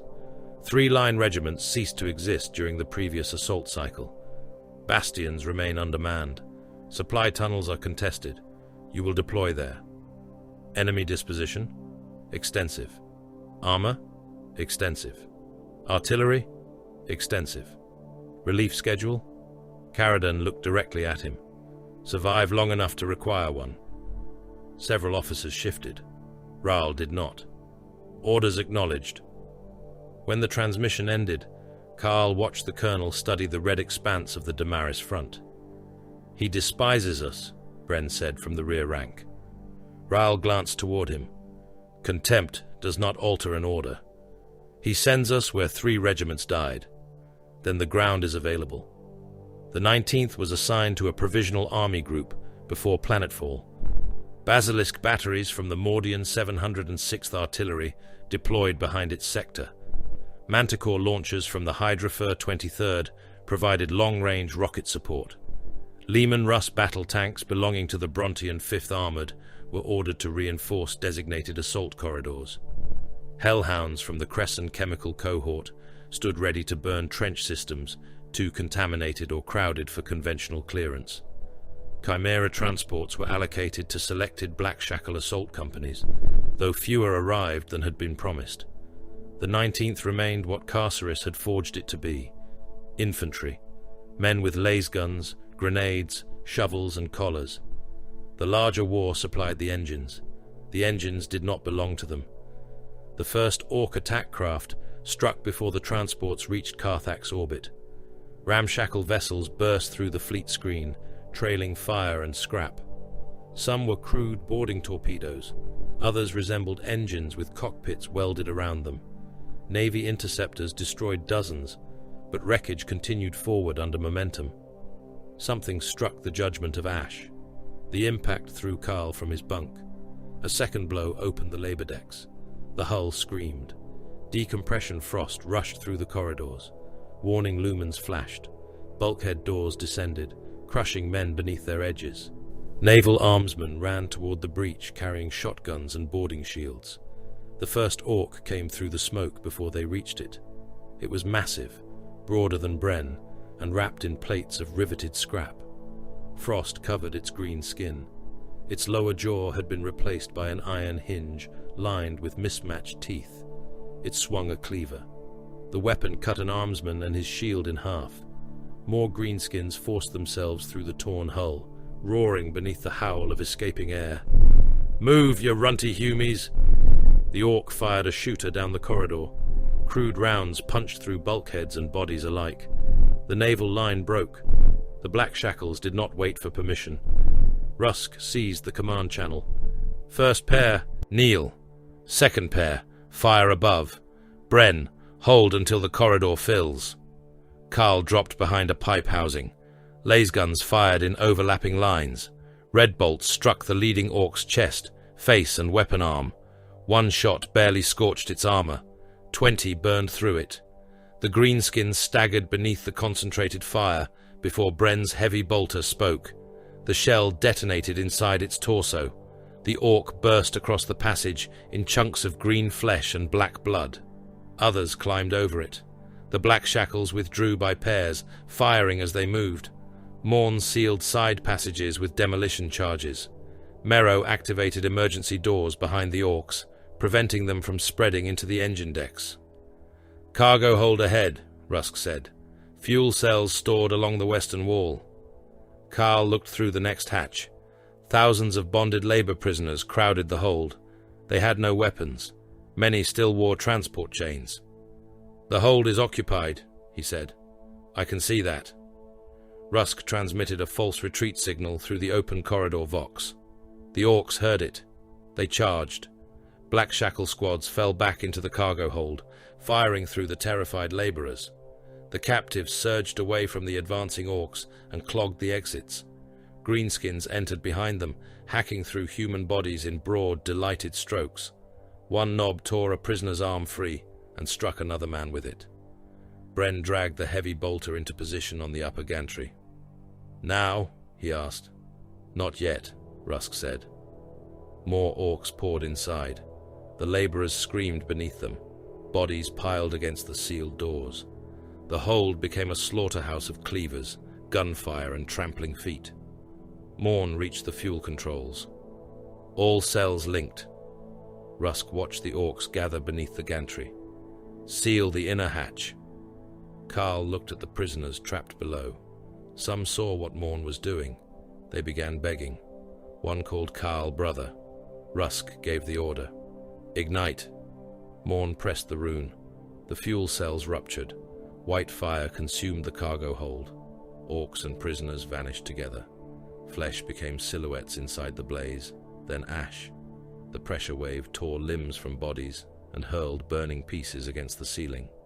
An orc reached the gantry, with half its face melted away, before Bren put a shell through its mouth. The fire suppression system activated too late. Chemical foam covered thousands of blackened corpses, fused together across the deck. Commissar Mordain arrived after the last orc died. He surveyed the hold. "Engine access preserved," he said. "Yes, Commissar," Rusk replied. "Enemy force neutralized." "Yes, Commissar." "Labor losses?" Morn checked the manifest. 8,000, approximately. Mordain holstered his pistol. "Acceptable." Planetfall began under an orc sky.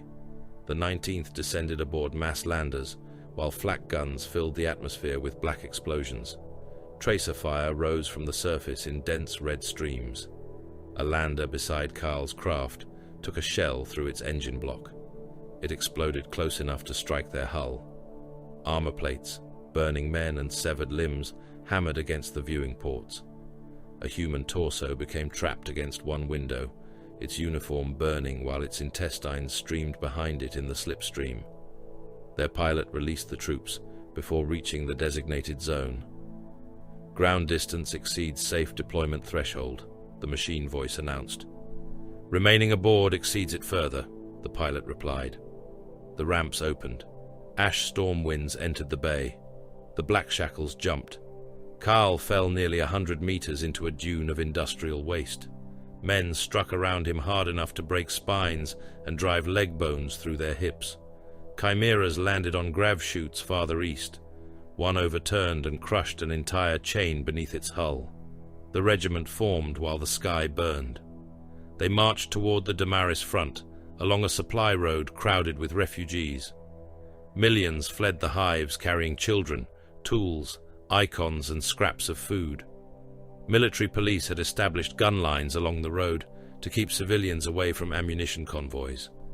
Whenever the refugees crossed the barrier, the police fired. Bodies filled the drainage ditches.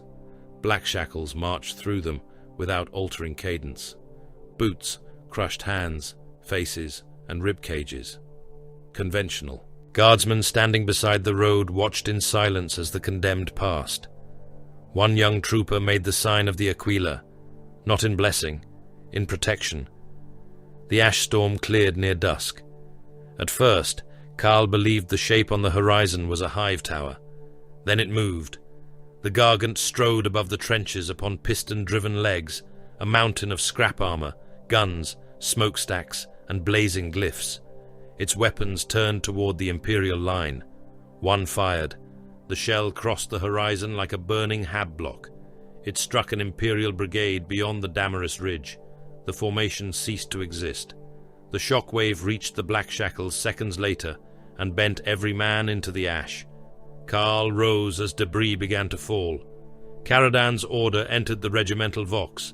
Bastion 49 was to be occupied before the Gargant entered effective range. Rusk looked toward the moving fortress. How long? The answer came from command. Less than 2 hours. Colonel Raoul drew his sword. 19th, he said. His voice carried through 60,000 collars. Advance. Bastion 49 had already died once. Its western curtain wall had been split from parapet to foundation by a Gargant shell. The breach was wide enough to admit a column of battle tanks, though no tank had survived long enough to attempt it.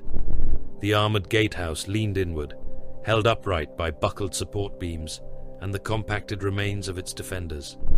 Smoke climbed from every firing slit. The Aquila above the command bunker had lost one head and both wings. The trenches were worse. Dead guardsmen filled them shoulder deep. Some still wore the ochre coats of the regiments destroyed before the Blackshackles arrived. Others had been stripped to underclothes by survivors desperate for armor, ammunition, and boots. Rainwater, blood, and chemical runoff had gathered beneath the bodies, bloating them until their skin split against webbing straps and flak plates. The Carceris 19th entered the bastion by walking over the dead.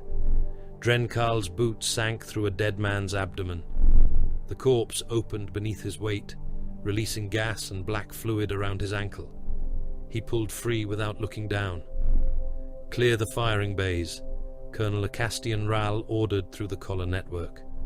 Recover every usable charge pack, strip the wounded, stack the dead.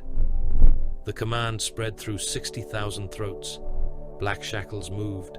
Men dragged corpses from ammunition lifts and cut webbing from bodies whose flesh had swollen around the buckles. Bayonets opened dead hands clenched around laser guns. Boots were taken from amputated legs. Respirator filters were pulled from shattered masks and inspected for contamination. A wounded trooper lay against the parapet, with one arm missing and his lower jaw hanging by a strip of flesh. Water, he tried to say. The word emerged as bubbling blood. Cord Bren took the man's ammunition. Ivan Morn removed 2 frag grenades and a crack charge from his belt. Carl checked the wounded soldier's laser gun, found the focusing assembly cracked, and threw it into the trench sump. The man watched them. Rusk crouched beside him. "Can you stand?" The trooper shook his head. "Can you fire?" Another shake. Rusk drew his knife, cut the identification tags from the man's neck, and pressed the blade through the base of his skull. "Firing step," he said. Bren lifted the corpse and carried it toward the parapet. Bodies were stacked against the trench walls until the living could stand upon them to see over the breastworks. Arms and legs were bent beneath torsos to create stable footing. Loose intestines were kicked into drainage channels. Where the dead were too decomposed to hold weight, engineers bound them together with wire and sandbag cloth. The ammunition lifts had jammed halfway between the lower magazines and the firing decks. Morn crawled into one shaft, cut through 3 bodies trapped in the gears, and restarted the mechanism before their blood had stopped running from the teeth. Ral stood inside the ruined command bunker while his officers rebuilt the bastion around him. "How long?" he asked. A tactical servitor raised its skull-like head. 1 hour and 43 minutes until projected Xenos contact. Artillery? Imperial preparation begins in 17 minutes. Armor? Delayed by route congestion. Ral looked toward the breach. Then the regiment will create its own time. Every tunnel beneath the bastion was mined. Prometheum pipes were opened and rerouted through abandoned communications trenches. Morn placed demolition charges beneath stairwells, galleries, and support arches. He marked each trigger with a strip of red cloth. Carl found him packing a detonator into the mouth of a headless corpse. "Why there?" "Men look at doors," Morn said. "They do not look inside the dead."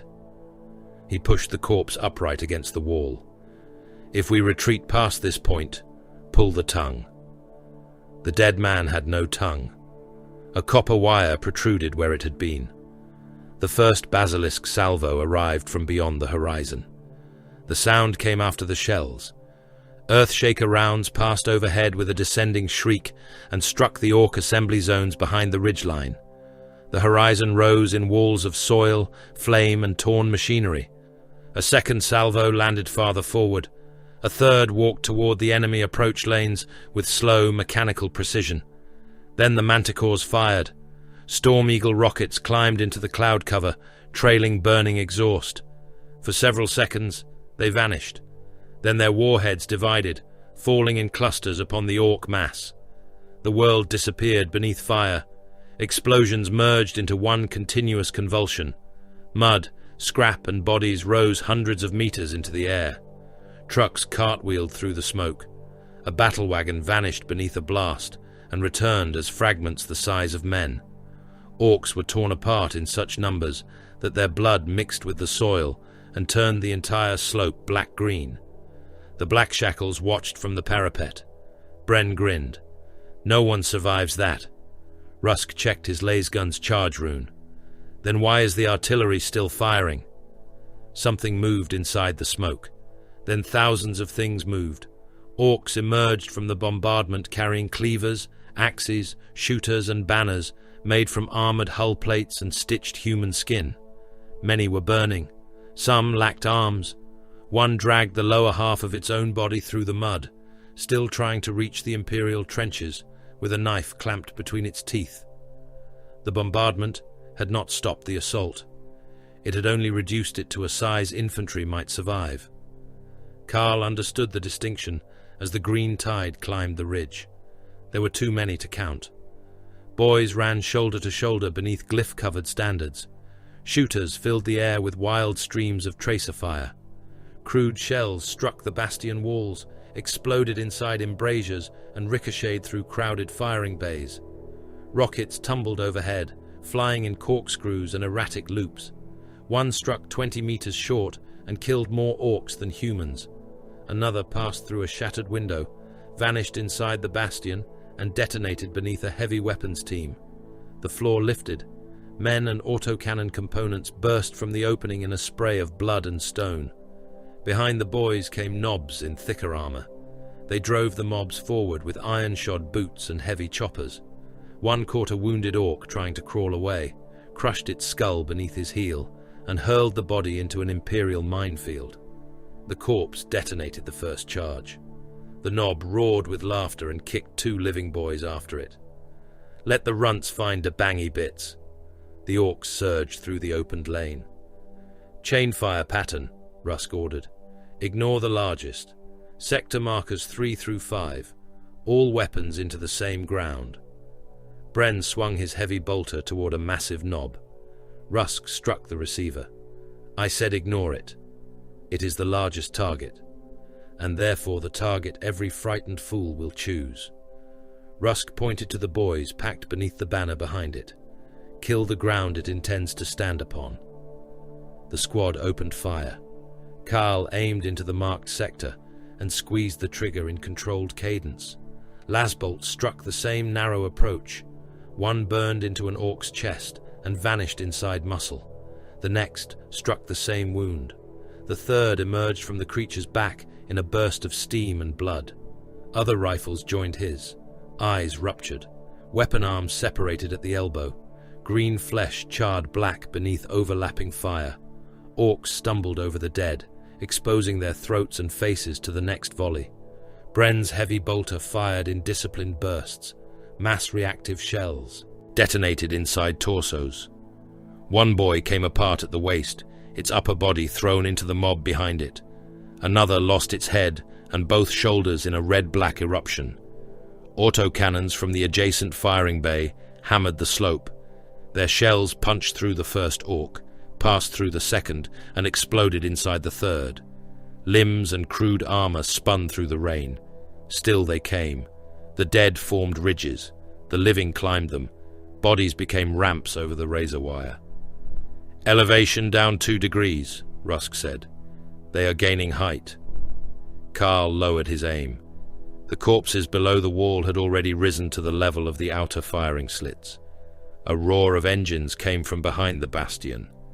Lehman Russ battle tanks of the Bronte and 5th Armored pushed through the communication lanes in staggered formation. Their tracks crushed bodies into the mud. Battle cannons turned toward the orc mass. The first volley tore open the assault. Shells struck packed mobs and erased them in expanding circles of dirt and meat. Punisher variants moved closer, their rotary cannons spinning until the barrels blurred. The weapons fired with a noise like metal fabric ripping. Orcs disintegrated beneath the torrent. 100 rounds crossed the killing field in seconds. Bodies shuddered, opened and collapsed into piles of shredded flesh. The lead Punisher drove directly through the lower trench line, crushing survivors beneath its tracks, while its hull bolters fired into both flanks. Demolishers followed. Their short-barreled cannons fired at close range into orc barricades thrown together from wrecked chimeras and corpses. One shell struck a battle wagon and folded the vehicle inward. The next collapsed an entire section of trench, burying its occupants beneath burning armor plate. The tanks checked the advance. Then the tank boosters appeared. They moved through shell holes carrying rocket launchers, bombs and long poles tipped with magnetic charges. Their weapons fired from concealment. Rockets struck the armored line at unpredictable angles. One passed over the first tank and hit the second in its rear engine housing. Flame erupted from the vents. The crew attempted to escape through the top hatch, but a second rocket struck the turret ring. The Lehman Russ exploded. Its turret rose into the air, trailing fire. A burning crewman fell into the Blackshackle trench and struck the parapet hard enough to burst. Tankbusters swarmed another vehicle. One climbed onto the hull, laughing as stubber fire tore holes through its body. It slapped a magnetic charge against the side armor before it died. The bomb opened the tank from within. Fuel, ammunition, and human remains blew through every hatch. A headless loader was thrown across the firing line, still holding a shell against his chest. The armored intervention became a furnace. Rusk studied the outer trench. The orcs had nearly reached it. Fall back from the forward line. The order passed through the squad collars. Bren stared at him. We can hold. We can burn more. Rusk transmitted a marked retreat boundary. The chain command system displayed it as a red line within every collar feed. No one crosses the inner traverse. Move. The Blackshackles withdrew from the outer trench in disciplined pairs. Those who retreated too far received pain pulses strong enough to drop them. Those who hesitated were dragged back by linked chains. The orcs saw the movement. They're running! Boys poured into the abandoned trench. Knobs shoved them forward, filling every traverse and weapon pit. Shooters fired after the retreating humans, but the packed bodies obstructed their own lines. Rusk waited. The trench filled. More orcs climbed down from behind. Morn crouched beside the detonator. "How many?" Carl asked. "Enough to justify the fuel." Rusk raised one hand. "Now." Morn pushed the plunger. The Promethean pipes ruptured. Fire raced through the outer trench in both directions. It did not descend from above. It erupted beneath the orcs' feet, filling the enclosed works with white-orange flame. Hundreds vanished inside it. Armor plates glowed red. Ammunition cooked off. Orcs staggered through the inferno with skin peeling from muscle, their eyes bursting from boiled sockets. One knob climbed from the trench entirely aflame, took 3 steps, and collapsed as its armor melted into its ribs. The firestorm rolled onward until the entire outer line became a burning grave. The surviving orcs came through the breach instead. Knobs led them across the broken curtain wall, using slabs of fallen masonry as cover. The first reached the inner defenses beneath a storm of lasfire and swung a chopper broad enough to sever 3 men at once. Blackshackles met them with bayonets, shotguns, and grenades. The fight lost all shape. Carl drove his bayonet into an orc's abdomen. The blade entered to the hilt and stopped against dense muscle. The creature looked down, then head-butted him hard enough to crack his rebreather lens. He released the rifle and drew his trench knife. The orc seized his flak vest. Carl stabbed through its wrist, twisted the blade and severed tendons. Rusk shot it in the eye. The last bolt boiled the contents of its skull. A knob crashed into Bren's heavy bolter position. Its chopper struck the gun shield and sheared through half the mount. Bren released the weapon an instant before the blade continued into his chest. The edge opened his flak armor and carved through skin, laying his ribs bare. The knob pulled the chopper free. Carl seized a frag grenade from his belt, armed it, and rammed it between the orc's tusks. Its jaws closed around his hand. He ripped free before the teeth could crush bone, leaving strips of skin behind. The knob tried to spit the grenade out. Carl kicked it beneath the chin. The orc staggered backward into its own mob. The grenade detonated inside its mouth. Its head burst apart.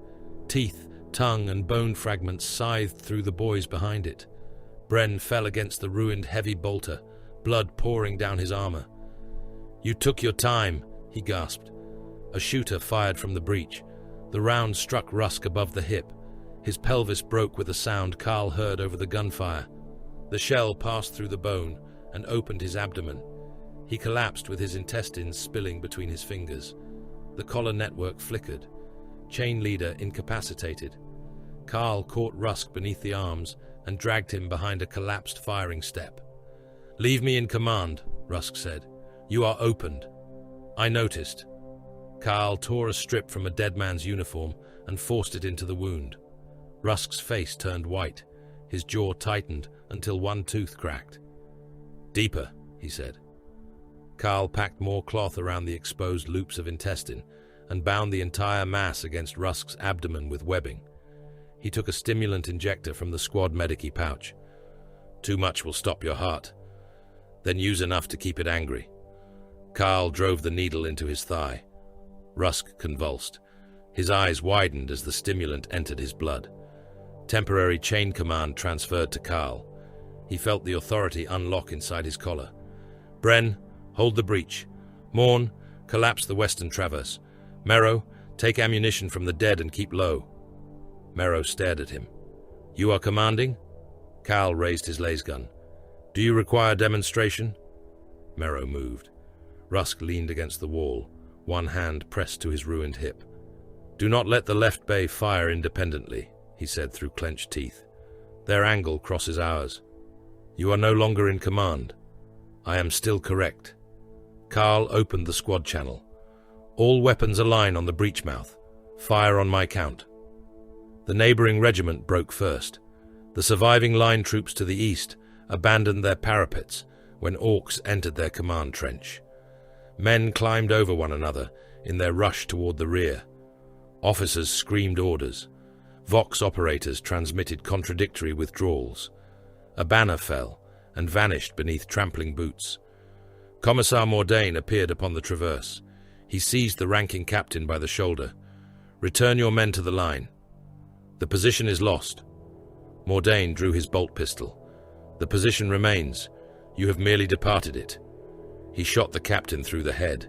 Blood and skull fragments struck the retreating troopers. "Turn," Mordain commanded. Some did. Most continued. He killed 2 more. Panic had become larger than fear of execution. The Blackshackles remained. Their collars pulsed at the retreat boundary. Men who tried to cross it collapsed in muscular paralysis. One attempted to crawl backward despite the warning.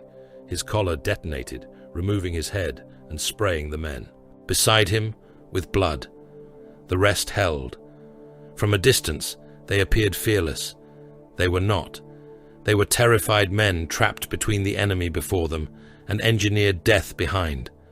Carceris had merely arranged their fear into the shape of courage. The final orc assault broke against the inner wall near dusk. Morn collapsed the western traverse, burying 2 knobs beneath stone. Bren fired the damaged heavy bolter by bracing its receiver against a corpse pile. Carl directed the remaining laser guns into the breach until their barrels smoked and charge packs failed from heat. Then there were no living orcs inside the bastion, only burning bodies. The field beyond Bastion 49 had become a landscape of corpses. Orc dead lay in hills against the walls. Human bodies filled the trenches beneath them. Wrecked Lehman Russ tanks burned among ruined battle wagons. Ammunition detonated inside the hulks in irregular bursts. The Gargant remained upon the horizon. It had stopped advancing, for the moment. Carl sat beside Rusk, while a medici orderly inspected the packed wound. "Evacuation?" the orderly asked. "No," Rusk said. "You will die without surgery." "I may die with it." The regimental vox activated before ammunition could be redistributed. Lord General Caradon's voice entered the bastion. "Enemy assault cohesion has degraded. Imperial forces will counterattack immediately through the western breach." Carl looked at the wasteland they had just defended. The Blackshackles had no replacement charge packs. Half the heavy weapons were destroyed. The surviving men had fought for hours without food, water, or relief. Colonel Raoul climbed onto the broken parapet. His sword was black with orc blood. 19th, he said. The regiment listened. Defensive survival has been noted. No man cheered. It has qualified you for offensive expenditure. Beyond the wall, orcs were already gathering among the dead. Raoul pointed his blade toward them. Advance. The counterattack carried the Blackshackles into trenches that no longer belonged to either army. The works had changed hands so many times that their original builders could not have recognized them. Imperial firing bays opened into orc dugouts. Aquilae had been hacked from bunker doors and replaced with crude glyphs, then smeared over again with devotional ash when the trenches were retaken. Razor wire ran through corpse pits. Communications shafts ended inside shell craters. Drainage channels carried blood instead of water. The walls were made from the dead. Bodies had been stacked between sheets of corrugated metal and frozen together with chemical construction foam. Guardsmen stared from the white compound, with faces swollen by decay. Orc arms protruded from parapets, their fists still clenched around cleavers. In places, artillery had opened the walls and exposed compressed layers of uniforms, bones, green flesh and armor like geological strata. Dren Carl walked upon them. His boots struck shoulder blades, helmets and rib cages concealed beneath the mud. Rats fled between his legs, carrying strips of meat. Pale squigs nested inside collapsed bunkers, feeding upon whatever the bombardments uncovered. Some were no larger than fists. Others had swollen huge upon human flesh and attacked anything moving through the dark. Cord Bren killed one with the butt of his heavy bolter. The creature clung to his forearm even after its skull broke. Its jaws remained locked in the torn sleeve until he crushed them beneath his boot. "Better teeth than marrow," he said. Lucan Merrow glanced over his shoulder. His ruined foot dragged slightly behind him. Crude metal braces held his broken trigger fingers straight. He had learned to fire with the middle digit of his right hand and had stopped complaining after Carl threatened to remove the hand entirely. "Better smell than you," Merrow replied. Bren started toward him. Harl Rusk's voice stopped them. "Spacing." The former officer sat upon a folding stretcher carried by 2 troopers. A brace of steel rods and leather restraints enclosed his shattered hip. Beneath his coat, bandages held his abdomen together. Medici orderlies had removed sections of dead bowel in a field station behind Bastion 49, then returned him to duty before the sutures had sealed. His face remained grey with blood loss. His voice had not weakened. 5 paces. Between men. 1 shell should not kill the chain. Artillery thundered without pause. The sound never ended long enough for ordinary speech. Orders passed through the mandibular transmitters inside their collars. Spoken words entered the skull as vibration. Every explosion became pressure in the teeth, every barrage a second heartbeat. The Blackshackles advanced through the corpse trenches by touch and signal. Morn marked unstable walls with chalk. Bren dragged the heavy bolter through flooded traverses. Carl led the chain around mines, unexploded shells and bodies fitted with Orc stick bombs. The front existed everywhere and nowhere. A tactical report entered Carl's collar. Hive Ardentia had lost its eastern gate. Before the message ended, another contradicted it. The gate had been retaken by Skitari cohorts at the cost of 3 maniples. An orbital defense platform had fallen from the sky and struck the northern Promethean basin. A Titan engine had been declared lost, then active, then lost again. 2 entire armies vanished from the reporting lattice after an Orc assault severed their astropathic relays. Whether they had been destroyed or merely silenced remained unknown. Carthax conscripted its population faster than the Departamento Munitorum could record casualties. Workers left Manufactoria at dusk, received laser guns during darkness, and died before dawn. Their names reached the ledgers days after their bodies had entered corpse grinders or trench walls. Kyle saw only several kilometers of battlefield. Beyond them, the horizon flashed constantly. Each distant glow marked a battery firing, a void shield collapsing, a reactor breaching, or a formation dying in numbers too great for any witness to comprehend. The war had become a beast, with 1 billion mouths. Every mouth screamed. No one heard an individual voice.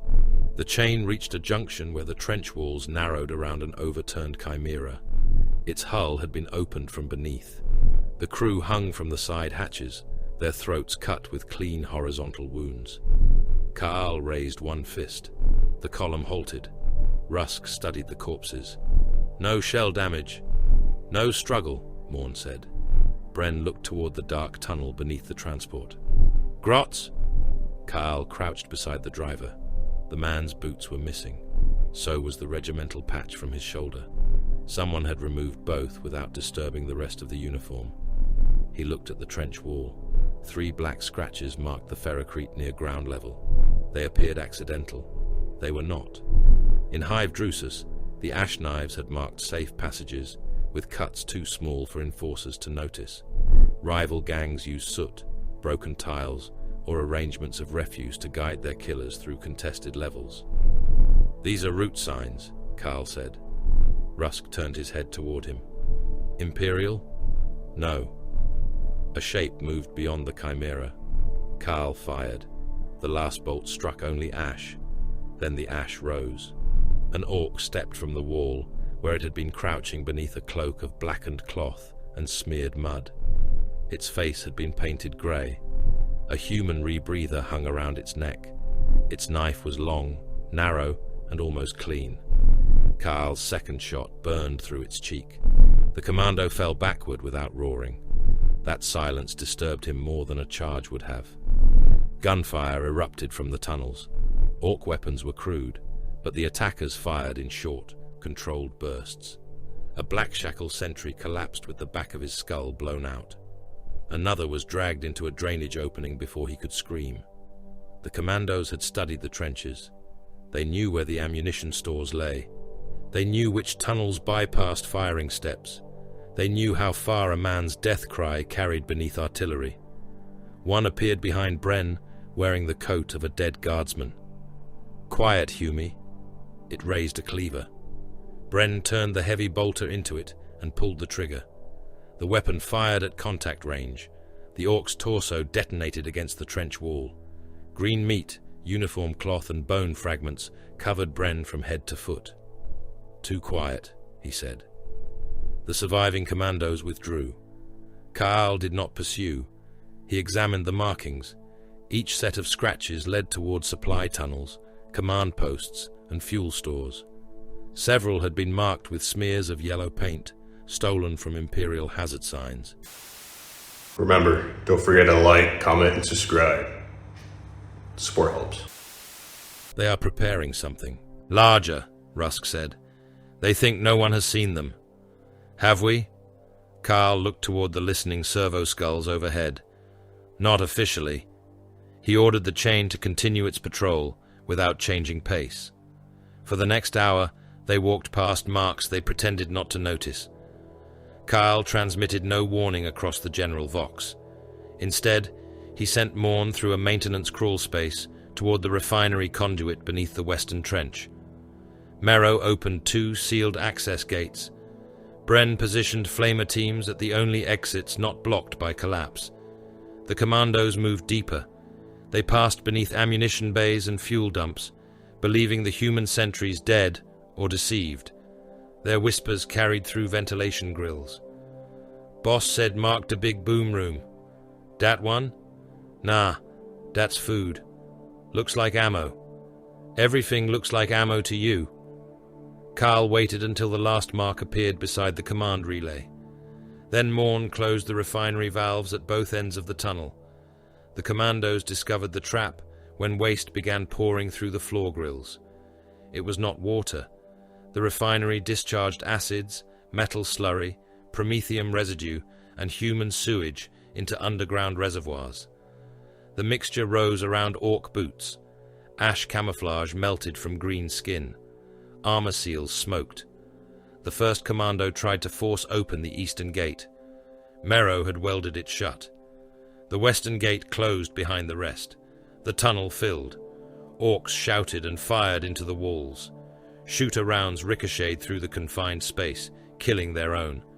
Acid climbed to their knees, their waists, their chests. One voice roared above the others.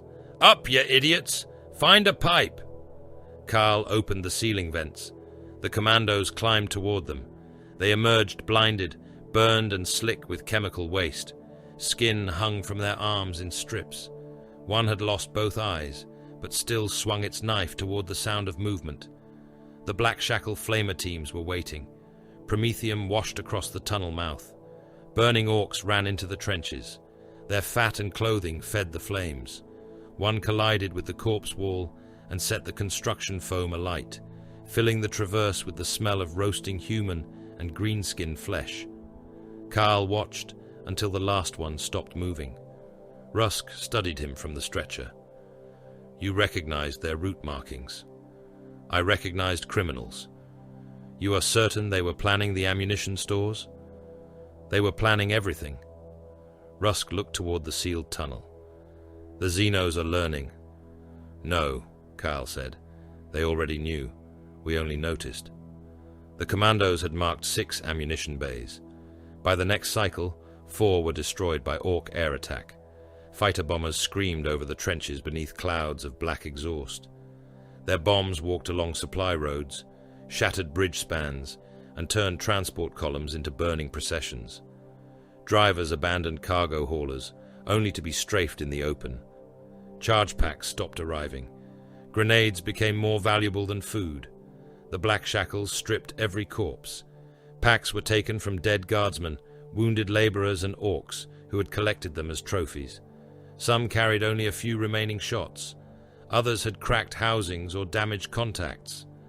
Keprax 9 established a recharging station beside the wreck of a Lehman Russ.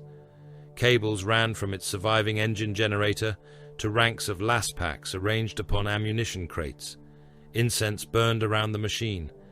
The engine seer moved between the packs, while mechadendrites tested voltage and heat.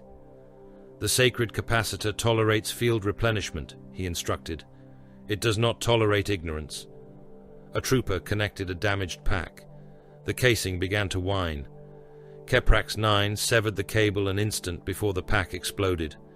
The blast removed the trooper's hand and drove fragments into his throat. The engine seer watched him bleed. Demonstration complete. He turned to the others. "Overcharging produces thermal instability, seal rupture, and energetic discharge. Improvised replenishment is therefore permissible only when the alternative is tactical inadequacy." Bren lifted a newly charged pack. "Will it fire?" "Statistical probability exceeds survivability of the operator." Bren looked at Carl. "That means yes." Carl began rationing fire. No shots at shadows, no grenades against single targets, no heavy bolter bursts without a confirmed mass. Mero volunteered for supply duty. That made Carl suspicious. He followed him through the lower trenches after midnight. Mero entered an abandoned medici station and opened a panel behind a devotional plaque. Inside waited a narrow-band Vox transmitter, strips of cipher parchment, and a copied section of the collar command lattice. Carl read enough to understand the danger. Squad identifiers, punishment channels, partial detonation encryption. Mero had been stealing fragments from dead command officers and damaged relay stations. "You cannot remove your collar," Carl said. Mero froze. "I can make someone else remove it." "Who?" "Refugee smugglers. They move men through the labor columns. They have mechanicus cutters. They will sever your spine. They have done it before." Carl stepped inside and closed the door. Mero raised his las pistol. His broken finger made the movement slow. Carl caught the weapon, turned it aside, and drove Mero's wrist against the wall until he released it. "The regiment is dead," Mero hissed. "You saw Bastion 49. You hear the reports. Caradan will spend us until no collars remain. And you will sell the chain first. Only the codes I need. One altered command could detonate every man linked to us." Mero smiled weakly. "Then you should leave with me." Calling Mordain would condemn the whole squad. The commissar would assume complicity. Rusk would be interrogated. Bren and Morn would be executed as a precaution. Carl himself would die before the first question ended. He took Mero to the surface trench. The bombardment had begun again. Orc shells fell among the corpse walls, throwing bodies into the air. One crater opened beyond the parapet, its edges burning with leaked promethium. Mero saw it. "No," Carl shoved him forward. "I can still be useful." "You have been." A shell screamed overhead. Mero tried to turn. Carl drove the muzzle of his lasgun into the man's spine and forced him into the crater. "Run!" "Where?" "Far enough to become enemy action." Mero climbed the far slope as the next barrage descended. He took 6 steps. The shell landed inside the crater. Carl saw his body come apart in the flash. An arm crossed the trench. Part of his metal foot struck the parapet and spun into the mud. Rusk waited behind him. "How did he die?" the former officer asked. "Bombardment." Rusk looked toward the medici station, then toward the fragments scattered across the trench. "Did he compromise the codes?" "Not beyond the chain." "Are you certain?" "No." Rusk adjusted the blood-stained brace around his hip. "Then we will assume he did, and alter our challenge phrases." He did not ask what Carl had done. Carl did not thank him. Their loyalty was no longer founded upon trust.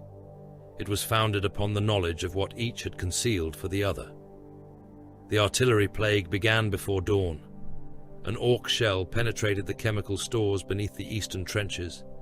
The detonation ruptured tanks of industrial solvent, chlorine compounds and refinery toxins. Yellow vapor filled the tunnels. Men tore at their rebreathers as filters failed. Blood poured from noses and mouths. lungs blistered within chests. Troopers drowned while standing upright, coughing red foam until their knees gave way. Medici orderlies worked without anesthetic. Chemical burns stripped flesh from limbs. Amputations were performed with bone saws, heated knives and entrenching tools when proper instruments broke. Men bit through leather straps. Some bit through their own tongues. Confessor Pell walked among them. He offered no comfort. "You are conscious," he told a soldier whose lungs had begun collapsing. "Therefore you remain in service." The man coughed blood across Pell's vestments. "Target correction," Pell demanded. The dying trooper clutched the Vox handset. "Enemy battery, Northern Ridge, 200 meters east." His voice failed. Pell seized his jaw. "Speak until the Emperor has finished using you." The man forced out the final coordinates. Seconds later, basilisk shells crossed overhead. The enemy battery vanished beneath the answering barrage. The trooper died before the echoes returned. At midday, Imperial armor withdrew from the sector. Lehman Russ companies reversed through the rear trenches. Chimeras carried command personnel and wounded specialists toward the hive. Artillery batteries limbered their guns and moved beneath smoke. The Blackshackles received no withdrawal order. Colonel Rahl stood within the corpse-lined command bunker as Caradan's instructions arrived. "Hold for 8 hours. Conceal the larger retreat. Prevent the Orcs from identifying the movement of Imperial armor and reserves." No relief formation was named. No extraction route was provided. Rahl read the order twice. "We are the curtain," Rusk said. Rahl looked at him. "Behind us, millions are withdrawing to defensible ground. Before us, the Wa is preparing another assault. Yes. You intend to obey. Refusal would expose the retreat. And save what remains of the regiment." Rahl turned toward the firing line. "A regiment is not preserved by abandoning the army it serves." The Orcs attacked before the first hour ended. They came through poison vapor and artillery smoke. Boys filled the trenches until heavy bolters overheated. Knobs climbed corpse walls. Burner boys sent fire through tunnels already choking with chemical gas. The Blackshackles held. 8 hours passed. No relief came. They held for 9. The outer line disappeared. They held for 10. Bren's heavy bolter ran dry. He fought with the weapon's barrel as a club until Morn found another belt beneath a pile of dead. They held for 11. When relief finally arrived, the trenches had filled so completely that the survivors stood above the original parapets upon layers of bodies. Human and Orc corpses raised the ground beneath their boots. Kaal fired from the chest of a dead Nob. Dawn broke over the dead. Almost half of the surviving 19th had been destroyed. Caradan's next order arrived before the wounded were removed. The Orc-held Manufactorum district was to be assaulted immediately. The enemy must not be permitted time to regroup.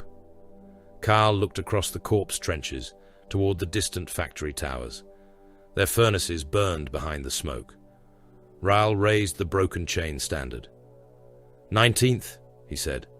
Prepare to advance. The offensive began with a map too large for any man to understand. It filled the command vault beneath Bastion 49, a hololithic continent of trenches, manufactoria, hive districts, and burning promethium basins. Regiment sigils crowded the projection until the air above the tactical table looked diseased with light. Infantry armies waited behind a front extending more than 1,000 kilometers. Armored columns gathered in refinery valleys. Artillery parks occupied plains so vast that their gun lines vanished beyond the range of ground-based auspex. Hundreds of regiments had been ordered to attack at the same moment. The generals called it synchronization. Dren Kaal saw only a machine built from human bodies. Each colored rune represented men packed into trenches, transports, and assembly yards. Millions waited for a chronometer to reach nothing. Most would never know whether the formations beside them had advanced. Many would die before seeing an enemy. Their part of the war consisted of moving toward whatever killed them first. Manufactorum Helix 9 rotated above the table. The complex covered almost 400 square kilometers of refinery towers, armored workshops, conveyor districts, foundries and labor blocks. Orcs had welded gun platforms onto its roofs and turned its loading yards into mustering grounds. Reconnaissance flights had identified aircraft frames, battle wagon hulls, and sections of Gargant armor moving through its assembly lines. Colonel Acastian Ral stood beneath the hololith. "Every hour that facility operates," he said, "the enemy grows stronger." His surviving officers listened in silence. "The Orcs are not merely occupying Helix 9, they are using it. They consume our steel, our fuel, and our machinery, then return them to us as weapons." A red route appeared across the projection. "The 19th will breach the southern wall, seize the primary assembly halls, and open the western freight approaches for the armored regiments." Harl Rusk stood with one hand resting on the brace enclosing his ruined hip. The device had been fitted by field medicae from scavenged metal and actuator rods. It allowed him to stand if he locked the knee and ignored the grinding pain transmitted through his pelvis. "What remains of the 19th?" he asked. "Enough." That was not the question. Ral looked at him. 31,000 combat effectives. Barely half the number that had marched from Carceris. Cord Bren rested both hands upon the grips of his repaired heavy bolter. Ivan Morn checked the seals upon a demolition satchel. Neither reacted. Losses had ceased to resemble absence. They had become the regiment's natural condition. A tactical servitor raised its head.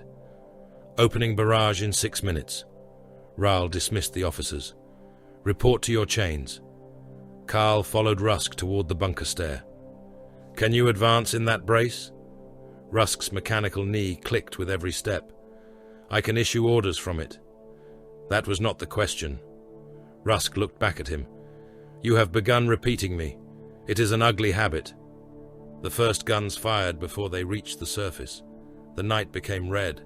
Thousands of Imperial artillery pieces discharged across the front. Basilisks hurled Earthshaker shells beyond the horizon.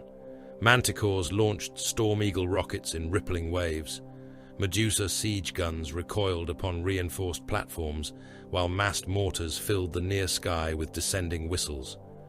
The pressure struck Bastion 49 like a physical blow. Trench walls shook. Dust fell from bunker ceilings. Men who had failed to seal their helmets clutched ruptured ears as blood ran between their fingers. One trooper pitched from the firing step, stunned by the shockwave, and disappeared beneath the boots of the companies moving toward the assault lanes. The barrage turned darkness into an artificial dawn. Helix 9 vanished behind pillars of fire. Workshops folded inward. Towers leaned and disappeared. Orc gun positions erupted beneath overlapping detonations. Whole sections of the southern wall seemed to dissolve. Then enemy shells began falling among the Imperial trenches. The Orcs had not waited for the barrage to end before replying. Crude artillery fired through the destruction. Shells landed without pattern, some far behind the line, others directly upon the assault formations. A Blackshackle company disappeared when an Orc projectile struck an ammunition reserve beneath its assembly trench. The blast lifted bodies, grenades, and charge packs into a burning cloud. The command chronometers continued counting. The whistles sounded. The first companies climbed from the trenches. Armored shields moved before them, slabs of riveted plasteel mounted upon tracked carriers or borne by teams of condemned men. Smoke projectors filled the killing field with grey chemical fog. Beneath it, the Blackshackles entered the mine belts. Timers appeared inside their collar displays. Each section of the advance had been assigned a maximum occupation period. Remain too long, and the collar issued a warning. Remain longer, and it punished. Remain after the final mark, and it killed. Carl crossed the first boundary as the ground opened beneath the men ahead of him. Mines exploded in rapid sequence. Feet, legs, and torsos rose through the smoke. A trooper landed on his back with both thighs severed. He dragged himself toward a crater, leaving ropes of intestine behind him. His collar rune turned amber, then red. "Help me!" he screamed. No one stopped. The collar detonated before the next company reached him. His headless body became another marker along the route. "Spacing," Rusk transmitted. "Follow the dead ground. Mines already triggered are no longer mines." The squad advanced through craters filled with fragments of those who had gone first. Bren's heavy bolter crew hauled the weapon upon a low carriage. Morn moved near the point with 3 sapper teams. Rusk came behind them, the brace labouring with every step. Carl stayed close enough to drag him clear if the mechanism failed, though neither acknowledged the arrangement. Orc heavy stubbers fired through the smoke. Rounds struck the armoured shields with hammer blows. One shield carrier lost half his face to a ricochet, but remained standing until the next burst opened his stomach. The men behind pushed his body aside and took his place. The timer reached its final warning.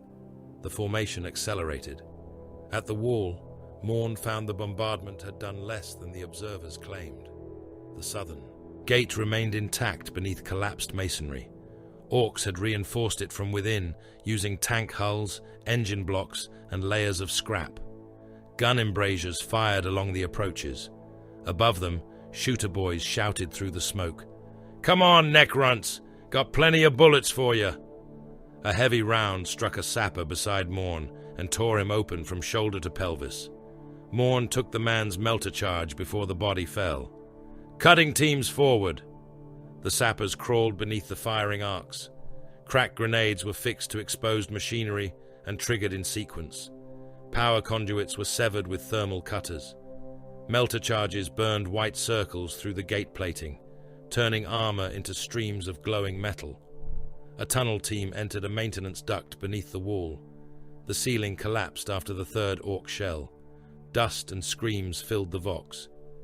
"Tunnel section trapped," a sapper reported. "Route behind us sealed." "Distance to objective?" Morn asked. 23 meters. "Then dig forward. We can reach the surface behind us." "That is not the objective." Silence followed. Then came the sound of entrenching tools striking stone. The trapped men dug toward Helix 9. The main charges detonated. The southern gate blew inward. Hellhounds entered the breach first. Their inferno cannons flooded the barricades with burning promethium. Flame rolled through workshops and service yards, clinging to orcs who ran from cover. Greenskins burned fiercely, their clothing and skin feeding the blaze as they fired blindly into the smoke. Lehman Russ demolishers followed at close range. Their cannons fired into reinforced workshops little more than a street away. Each discharge struck Carl's bones. Walls collapsed. Roof plates flipped into the air. Orcs and humans vanished together beneath the concussions. The Blackshackles advanced directly behind the explosions. Debris had not stopped falling when they entered the first structure. A support girder crushed 3 troopers. Another man caught a fragment of masonry through his chest and remained impaled against a conveyor housing while the company passed around him. Friendly shells continued striking ahead. The artillery schedule did not change because infantry had advanced faster than expected. "Too close," Bren said, as a demolisher round erased the next intersection. Rusk stepped through the raining dust. Close fire prevents reoccupation. It also prevents occupation. Only for the slow. Inside Helix 9, the machinery continued operating. Conveyor belts moved ammunition crates through burning halls. Mechanical arms lifted tank engines from assembly pits. Great chains carried armor plates overhead. Orcs fought among the machines, while grots labored beneath whips, too terrified of their overseers to stop production. The battle became a struggle for mechanisms rather than ground. Kaal led the chain onto an elevated conveyor. Below them, a mob of shooter boys fired along the main aisle. Their rounds tore through Blackshackles, attempting a frontal advance. Carl shot the conveyor control box. The belt accelerated. It carried his squad above the orcs' firing line, past suspended engines and crates of unfinished shells. When a knob looked upward, Bren's heavy bolter opened. The first burst struck its shoulder and chest. The knob spun beneath the impacts, armor tearing loose. The second burst detonated inside its ribs and sprayed those around it with black blood and bone. Carl jumped from the conveyor onto a control platform. A chain hoist suspended an engine block above the shooter mob. He cut the restraint. The engine fell. It crushed the orcs beneath several tons of metal, flattening bodies until green flesh squeezed from beneath the casing. More boys emerged from the workshop doors. Carl climbed into an industrial loader, whose dead human operator remained strapped inside. He shoved the corpse aside, found the controls, and drove the machine forward. The loader's forks struck the orc barricade. Scrap plate, ammunition boxes, and bodies folded beneath it. Orcs climbed onto the cab, hacking at the armored glass. Carl rammed the machine into a support pillar, pulping two of them between the loader and the wall. Morn threw a crack grenade beneath the third. The blast removed its legs. Carl drove over what remained. Near the central foundry, the Imperial advance stopped. Lasfire bent away from the structure. Shells struck an invisible barrier and detonated against rippling green light. The force field covered the foundry dome, its energy distorting the air and turning straight lines into warped reflections.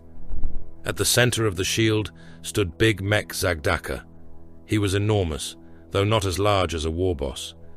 Mechanical limbs rose from his back, carrying tools, cables, and weapons. One eye burned red behind a welded targeting lens. His armor had been assembled from vehicle plates, reactor shielding, and sections of Imperial heraldry worn upside down. Around him, Grots and mech boys worked frantically upon Gargant components. "Keep building, you useless runts," Zagdaka roared. "I want that leg walking before the Humies get inside." A Grot pointed toward the breach. "Boss, they is inside." Zagdaka smashed it flat with a mechanical claw. "Den build faster." Death Dreads advanced beneath the shield. Their piston legs hammered the foundry floor. Saw arms screamed. Heavy weapons fired from their armored torsos. Killer cans followed in twitching packs, their Grot pilots shrieking through vox horns. The first Death Dread tore through a Blackshackle squad. One saw cut a man lengthwise from collar to groin. His body separated around the spinning teeth, spilling organs across the machine's hull. A power claw seized another trooper and crushed him until blood jetted from every armor seam. Carl fired at its vision slit. The lasbolts scattered against the force field. The Dread turned toward him. "Move," Rusk ordered. Carl threw himself behind a press as the machine's saw carved through the platform where he had stood. Rusk opened the tactical channel. "Melter team, Western Gantry, target the rear assembly." "They cannot cross the aisle," Carl said. "They can if Bren fires first." The heavy bolter thundered. Shells hammered the Dread's frontal armor, not penetrating but forcing it to turn. The Melter team crossed behind it. Rusk marked the coolant housing. "Burn there!" The melter gun fired. White heat punched through the rear armor. The Dread convulsed. Internal ammunition detonated. One saw arm tore free and crossed the hall. It struck the gantry supporting Rusk. Metal collapsed beneath him. Carl reached the wreckage while the Death Dread burned. Rusk lay trapped beneath a beam. Fire spread across his coat. The augmetic brace had locked straight, pinning his leg at an impossible angle. Carl seized the beam and lifted. It did not move. Bren joined him, braced both hands beneath the metal, and heaved. The beam rose enough for Carl to drag Rusk free by his harness. A ruptured fuel line ignited behind them. The three men rolled beneath the press as flame consumed the gantry. Rusk struck the release rune on his brace. The leg mechanism reset with a grinding crack. "You were slow," he said. Carl wiped burning oil from his sleeve. "You were heavy." Neither thanked the other. There was nothing to thank. Their loyalty had ceased to be a decision. It operated like the collars, buried too deeply to remove without killing them. Morn captured the Foundry's cogitator chamber after the shield generator was isolated from its power conduits. The custom force field flickered and died. Imperial artillery struck the dome seconds later. Big Mech Zagdaka escaped through a freight shaft as the roof collapsed. The records he left behind were crude, corrupted, and written partly in Orc glyphs, partly in stolen Mechanicus code. Keprax 9 deciphered enough. Helix 9 was not the Gargant factory. It was a feeder complex. Armor, engines, and weapons moved from its assembly halls into subterranean freight lines beneath Hive Damaris.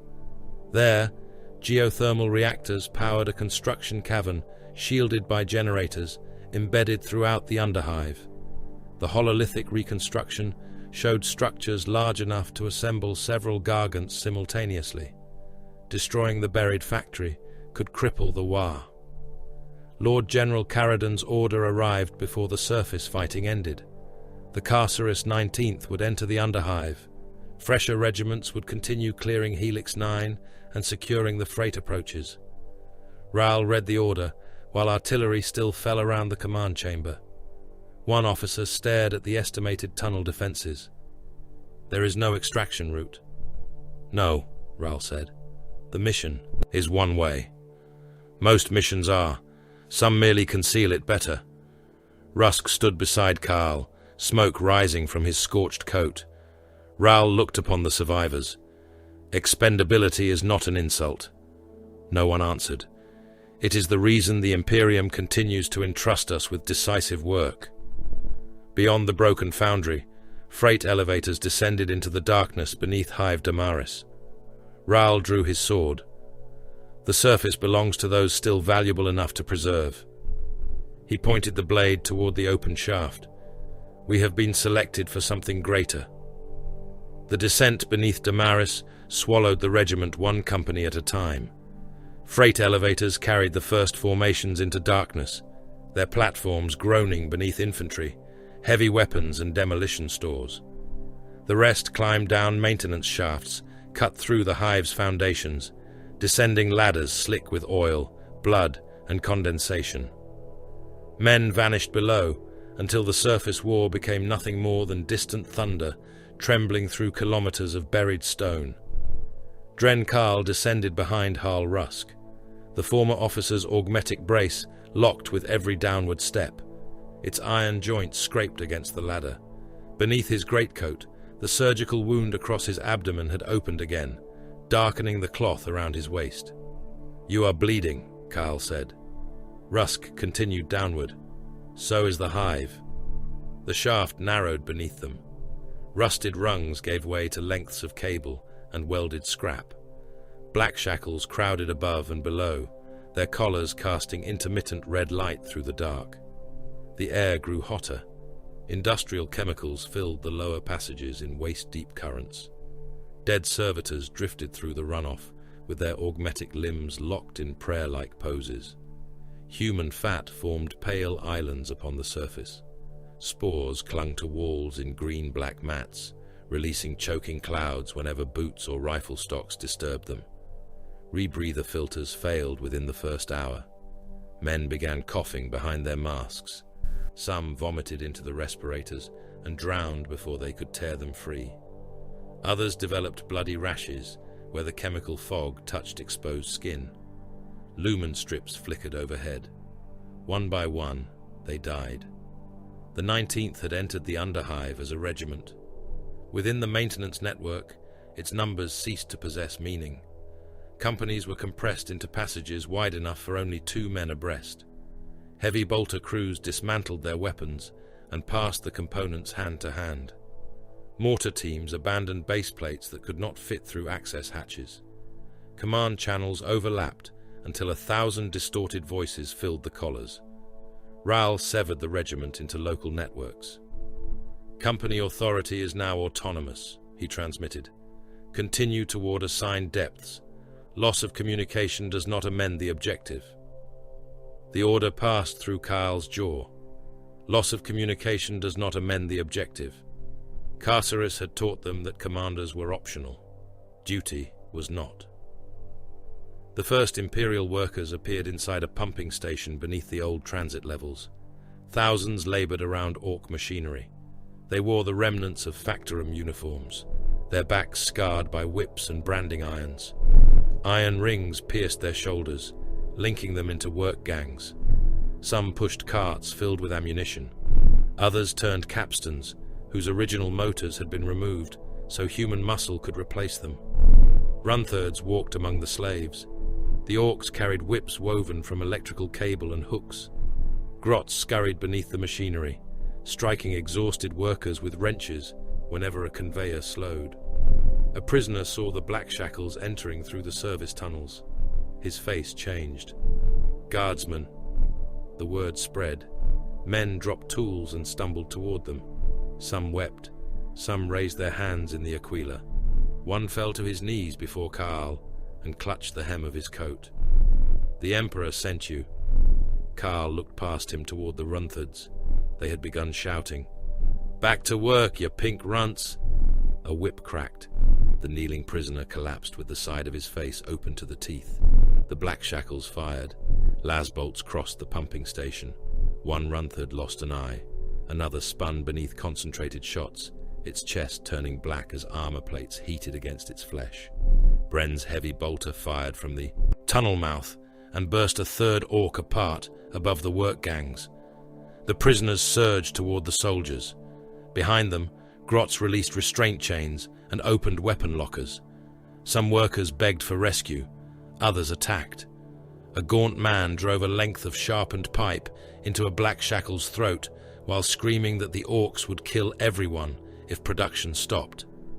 Another seized a fallen lasgun and fired into the liberators until Rusk shot him through the chest. Terror had become obedience. Hunger had become loyalty to the whip. Raoul's voice entered the local command channel. "Restrain labor where practical. Kill interference. The factory is the objective." A captain protested. "There are thousands here. There are millions below. We cannot evacuate them through the shafts. Then evacuation is not practical." The pumping station became a riot. Blackshackles struck prisoners down with rifle stocks, bayonets and shock mauls. Those who submitted were chained behind machinery. Those who continued fighting died among the Runthards. Carl stepped over the man who had called him the Emperor's answer. Half the prisoner's face was missing. His remaining eye followed Carl through the room. No answer came. Beyond the pumping station lay the buried city. Damaris had been built upon its own corpse. Collapsed hab blocks filled caverns beneath later foundations. Streets continued into solid walls where newer construction had entombed them. A cathedral rose upside down through the ceiling of a transit vault, its towers buried beneath ferrocrete, while its nave hung open over a river of refinery waste. The saints along its walls had been decapitated. Orc glyphs covered their bodies. Forgotten rail lines crossed beneath newer manufactoria. Ancient trains remained upon them, their passenger cars packed with skeletons from evacuations no living archivist remembered. Reactors from earlier ages still pulsed inside sealed chambers, their machine spirits maintaining systems whose purpose had been lost. The orcs had welded their architecture over all of it. Scrap gantries crossed imperial plazas. Gun towers rose from shattered basilicas. Chains dragged armor plates through hab districts.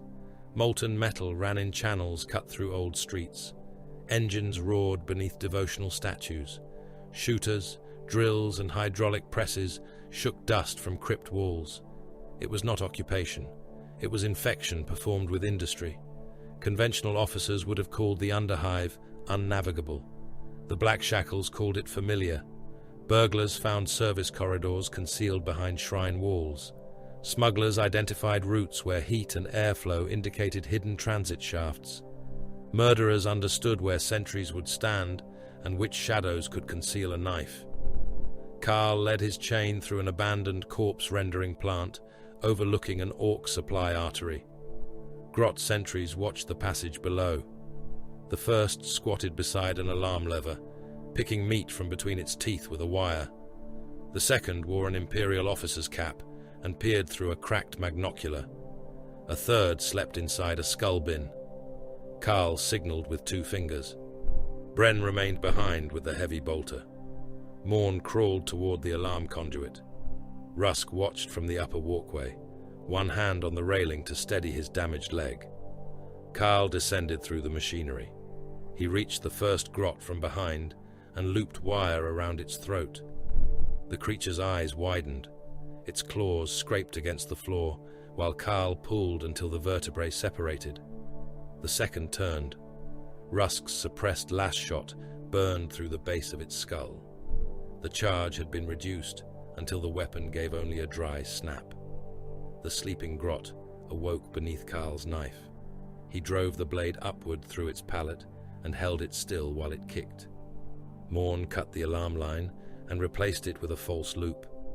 The warning rune remained green. Below them, orc carts continued moving through the supply road. No alarm sounded. No one roared. The 19th passed through the checkpoint without firing a volley. Carceris had not made them berserkers. It had taught them when noise served no purpose. Keprax 9 intercepted Carl's chain near the geothermal transit nexus. The engine seer moved upon 6 mechanical legs, his lower body replaced by a spider-like assembly capable of crossing broken floors. Servo skulls carried sealed brass caskets around him. His mechadendrites clicked with nervous binharic pulses.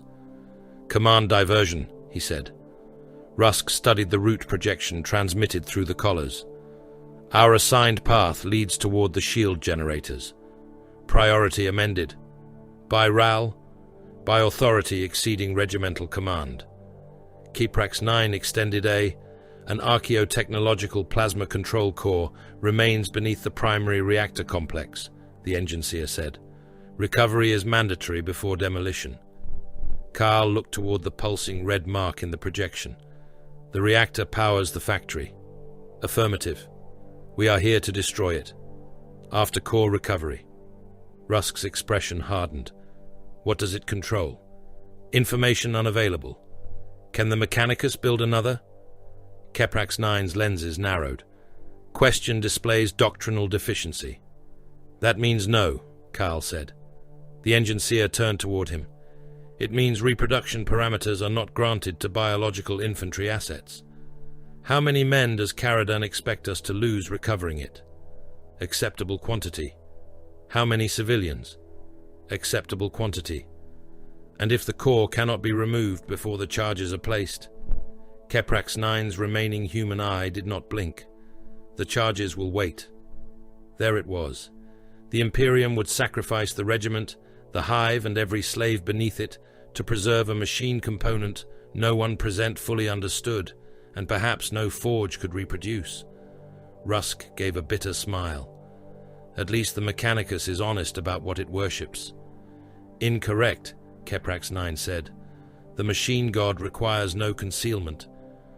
They reached the Gargant complex 6 hours later. The cavern was large enough to contain a city. Its ceiling vanished behind smoke and suspended machinery. Rivers of molten metal crossed the floor in open channels, turning the air red. Cranes taller than hive towers carried armor slabs above foundries and assembly pits. Those plates hung together beneath the vault like a second sky. Brass, iron, and scavenged gold reflected the furnace light. A false moon built from armor. Beneath it stood the Gargants. One possessed legs but no torso, its piston limbs locked inside construction scaffolds. Another had been assembled from the waist upward, its guns resting upon support towers, while thousands of grots crawled over its hull. Stompers waited in rows beside it, their crude faces illuminated by welding arcs. Millions labored throughout the cavern. Orcs hauled chains and hammered armor. Grots flooded through access ducts. Human captives carried ammunition, turned machinery, and fed bodies into furnace hoppers whenever Runthards decided a worker had slowed. The size of it struck Carl more deeply than the Gargant that had walked across the horizon. That machine had been one weapon. This was the womb producing more. Raal assembled his surviving command staff inside a derelict transit station overlooking the cavern. Only fragments of the regiment had reached him. Collar tallies continued updating as lost companies arrived through other tunnels, but the total remained far below what had entered the underhive. Raal divided what remained. First Force takes the plasma control core and holds it for Mechanicus extraction. Keprax 9 emitted a burst of approval. Second Force destroys the shield generators. Rusk looked toward the generator marks. Command? You. Ral turned to Morn.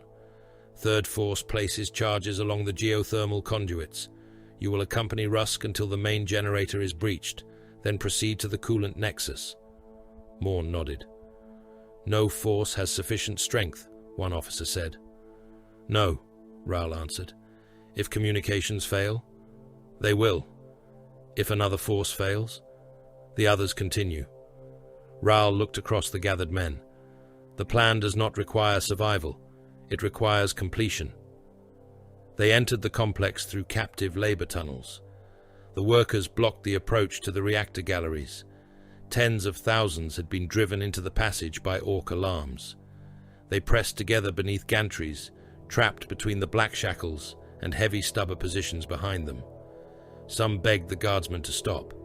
Others tried to force their way forward, crushing the weak beneath the mass.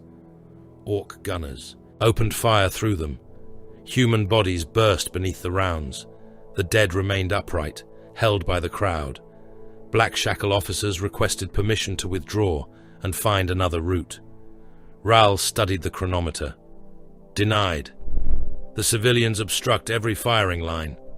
Then they are part of the obstruction. He authorized heavy weapons. Carl heard the command. For a moment, the passage became silent inside him despite the screaming.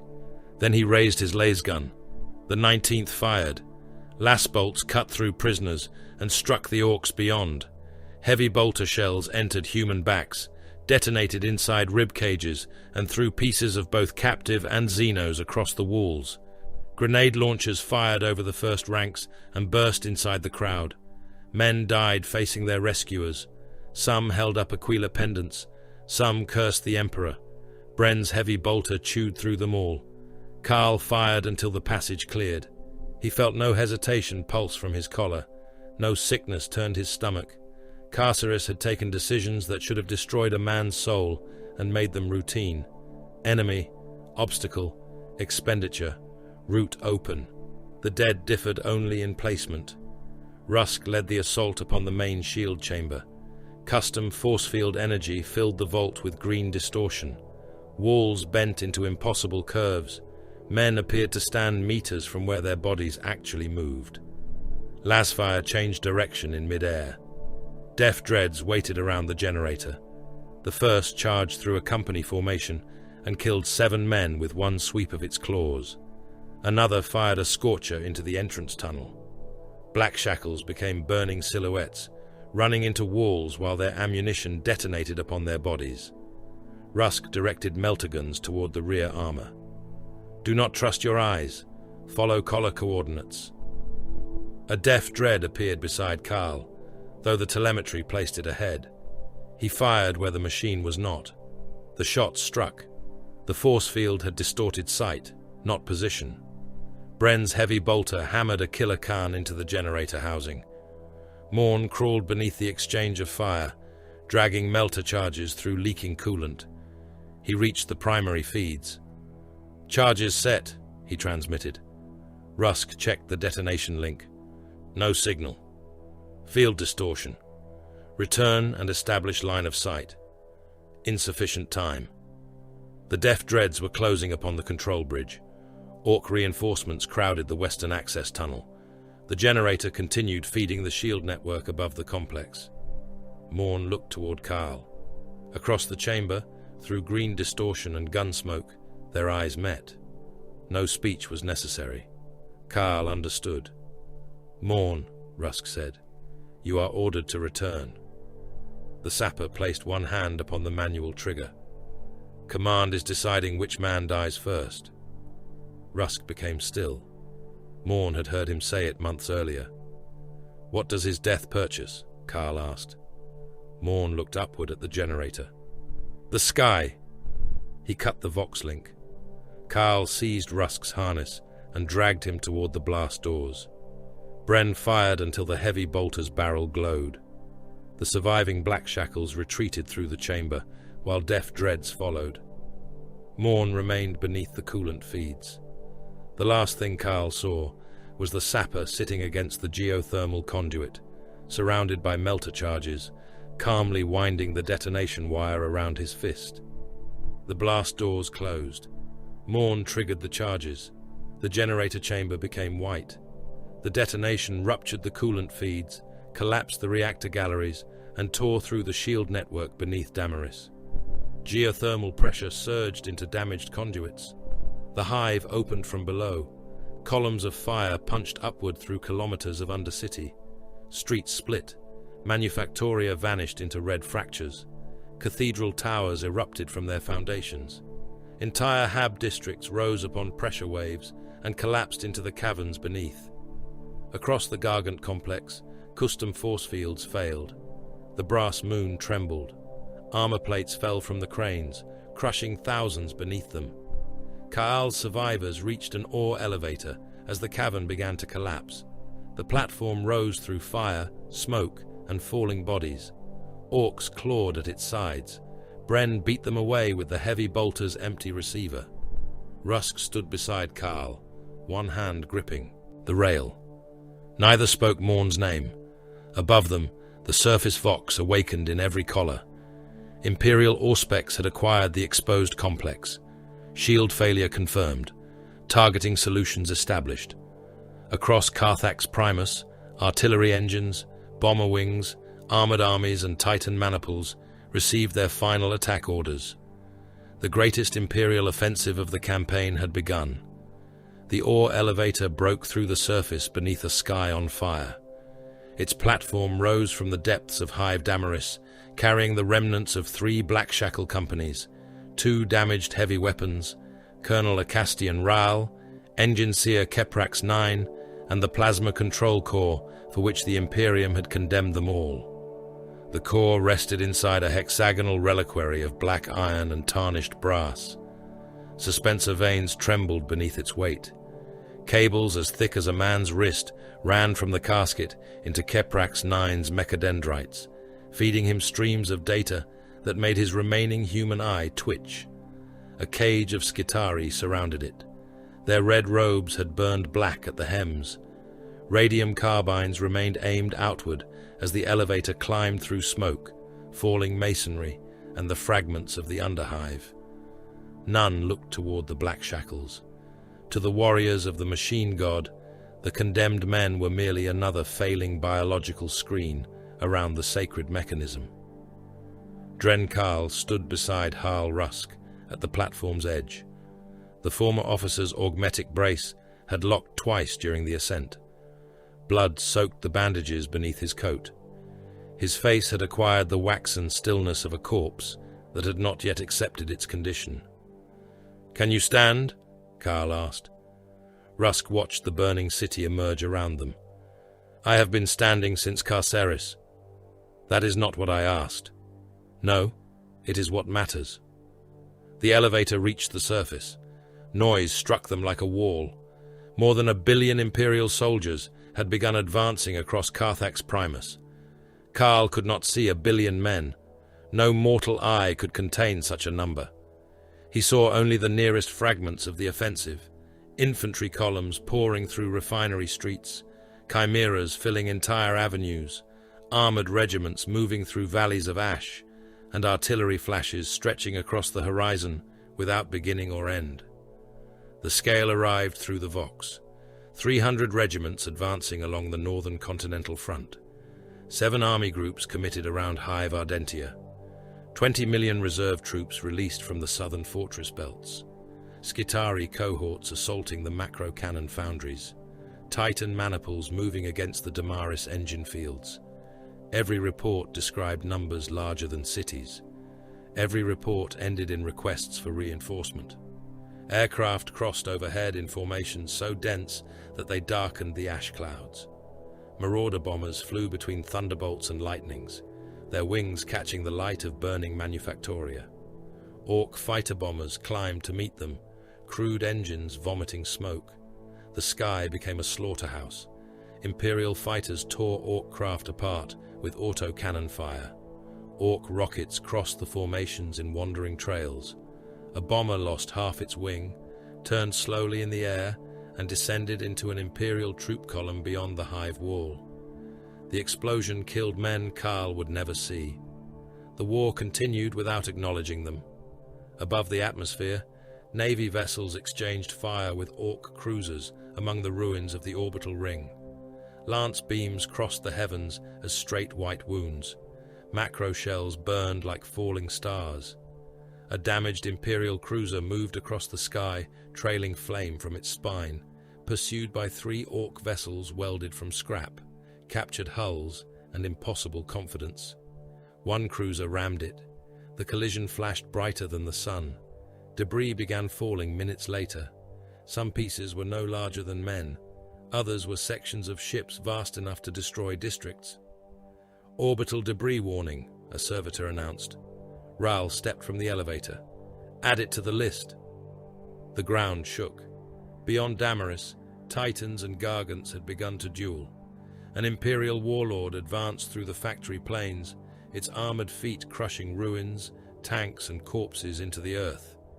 Void shields shimmered around it in overlapping blue shells. Its volcano cannon fired. The shot struck an Orc Gargant beneath the jaw. Green shields flashed like captive suns. Armor plates the size of hab blocks tore free and spun through the air. Thousands of Orcs died inside the machine, yet it continued forward, its arm-mounted cannon answering with a shell that collapsed one of the Titan's shields. Beneath those god engines, infantry kept fighting. Men disappeared beneath Titan feet, without either princeps or crew ever knowing they had existed. Orcs died beneath Gargant tracks, and were replaced by others climbing upon the machinery to continue firing. Tanks became wreckage before their commanders could report contact. The greatest war machines of 2 civilizations fought above a carpet of expendable life. Carl understood that scale did not make death grander. It made it easier to ignore. Imperial bombers descended upon the exposed Gargant complex. The shield network Morn had destroyed no longer bent their ordnance aside. Bombs fell into the cavern mouths, freight yards, and command bastions. Artillery followed, using targeting data transmitted from Blackshackle collars beneath the surface. The first salvos opened the Orc fortress. The next buried it. The 19th advanced behind the bombardment.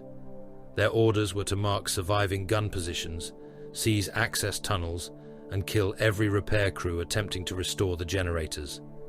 The regiment entered ruins while walls were still falling.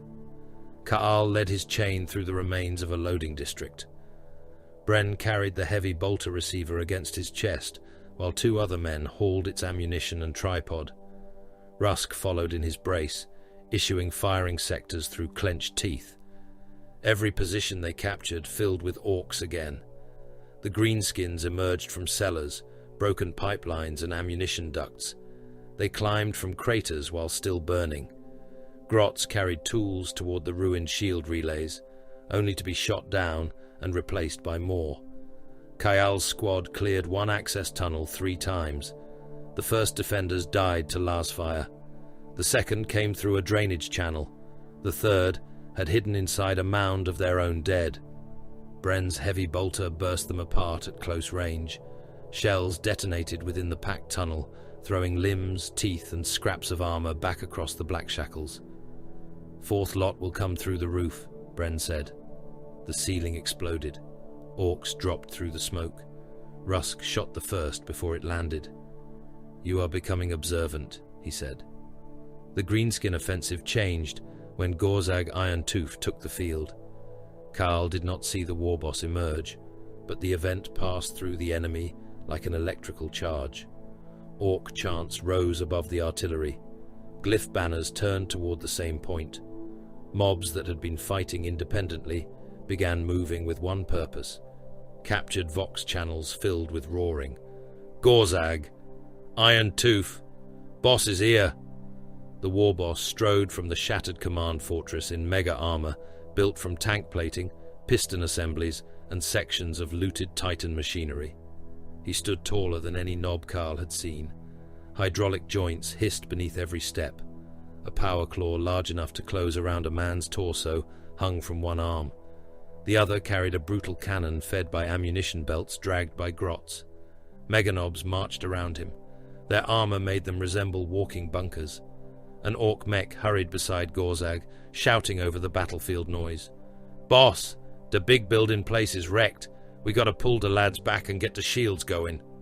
Gorzag stopped. He seized the mech by the head. "Pull back."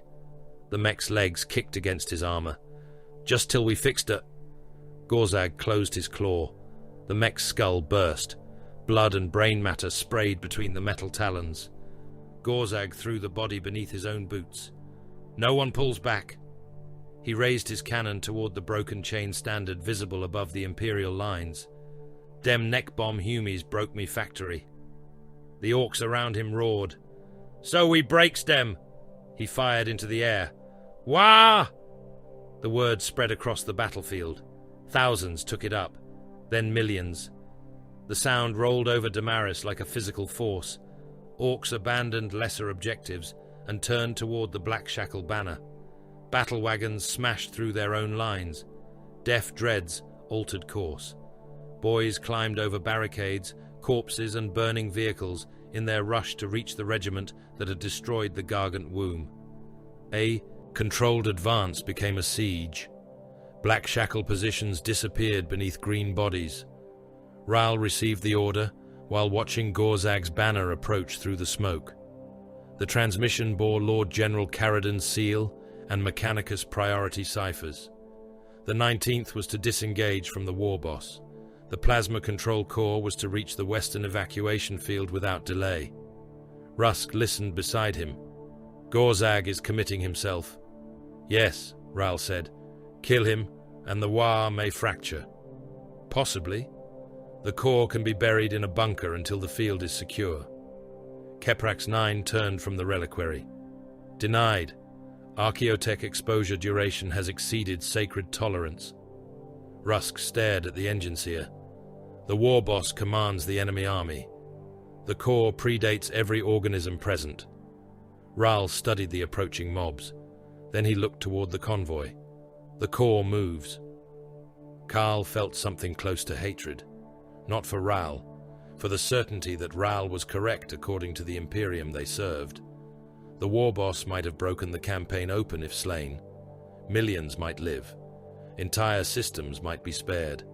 But Gorzag could be replaced. The Plasma Corps could not.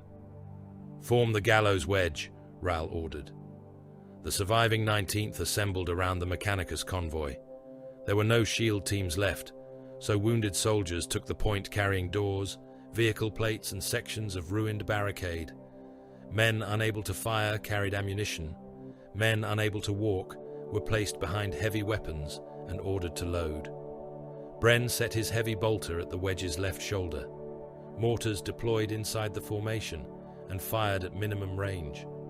Bombs rose barely above the rooftops before descending into orc mobs close enough to shower the crews with fragments. Melter gunners took positions near the convoy. Rifle chains formed layered firing arcs. The wedge moved. Heavy bolters cut corridors through the boys. Last volley fire burned into the same narrow sectors until orcs collapsed in walls of steaming flesh. Melter guns destroyed killer cans and armored buggies at ranges where the heat ignited uniforms and skin. The wounded at the point died first. Their bodies fell beneath the convoy wheels. Replacement shield bearers took their places before the corpses had passed under the rear axles. A trooper with both eyes burned away carried ammunition by following commands transmitted through his collar. He walked until an orc round opened his chest. Another man took the belt from his hands. The wedge continued. Carceris had made cruelty into propulsion. Every life expended bought distance.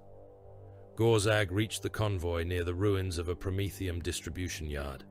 His cannon fired through the forward chains. Men came apart inside their armor. The shot struck the Mechanicus escort and threw Skitari across the road in fragments of augmetic limbs and burning robes. Meganobs crashed into the wedge. Bren fired into one at arm's length. Heavy bolter shells tore armor from its chest, but failed to stop it. The Nob seized the weapon barrel and bent it downward. Carl fixed a crack grenade to the armor seam beneath its arm. The explosion opened the suit. Black blood flooded from within. Gorzag came behind it. His power claw closed around 3 Blackshackles at once. Armor, bone, and flesh collapsed together. When the claw opened, pieces fell between its talons. Rusk watched him approach. "No direct engagement," he said. Carl fired at Gorzag's face. Las bolts flashed against the mega armor and vanished. "You noticed," Carl replied. A damaged Prometheum crawler rested beside the road. Its forward wheels had been blown away, but its storage tanks remained full. Ammunition crates had been loaded across the rear platform before its crew died. Rusk looked at the crawler, then at Gorzag. "Carl, charges beneath the tank mounts. You cannot move quickly enough to draw him." "I do not need to move quickly." Rusk unlocked his augmetic brace. The leg collapsed beneath him. He used the crawler's hull to pull himself upright. "War Boss!" Gorzag turned. Rusk fired his last pistol into the War Boss's faceplate. The shots did no damage. They gained attention. "Come, Xenos," Rusk said. "You wanted the neck bomb men." Gorzag laughed. "Found the oldest one," he charged. Rusk fired while dragging himself around the crawler. Gorzag followed, smashing through the vehicle's ruined cab rather than walking around it. Carl and the remaining sappers crawled beneath the rear platform. They packed charges against the Prometheum tanks, fuel lines, and ammunition crates. "Ready," Carl transmitted. Rusk had reached the far side. Gorzag seized him.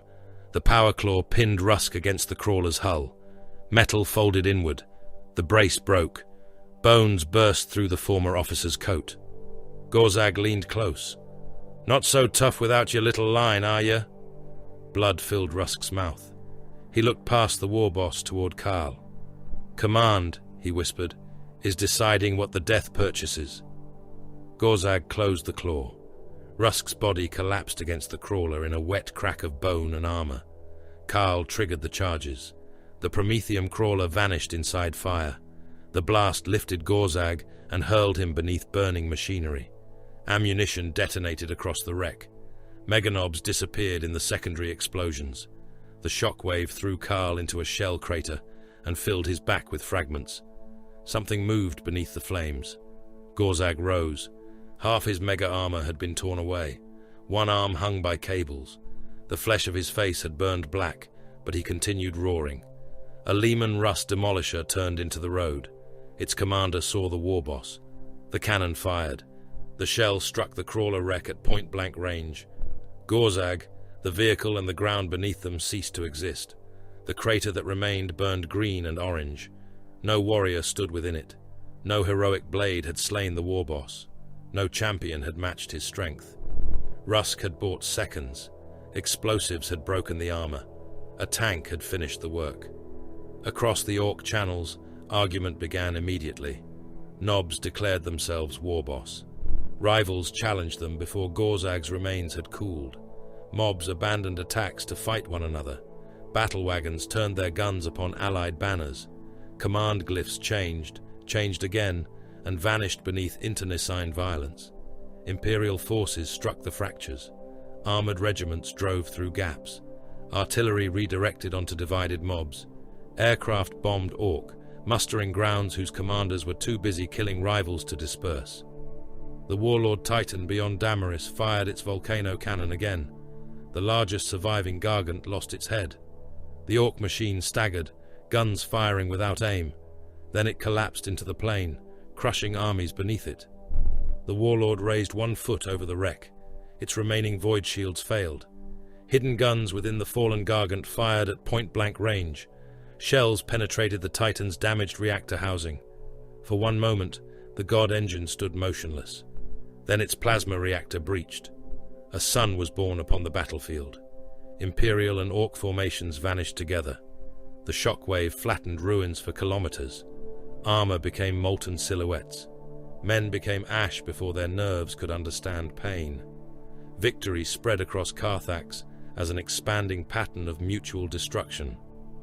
The Plasma Corps convoy reached the western evacuation field at dusk. Mechanicus lifters descended through the smoke. Kaal stood beside the reliquary with Bren and the few remaining men of their chain. Rusk's command rune had disappeared from the collar lattice. Kaal's had replaced it. A signal arrived from Carceris. It bore the sealed authority of Lord Jailer Malrek Thane. Every surviving Blackshackle collar activated. Red runes appeared within Kaal's vision. A countdown began. The message contained only 3 words. Last sentence protocol. The first Blackshackle died before the countdown reached its second breath.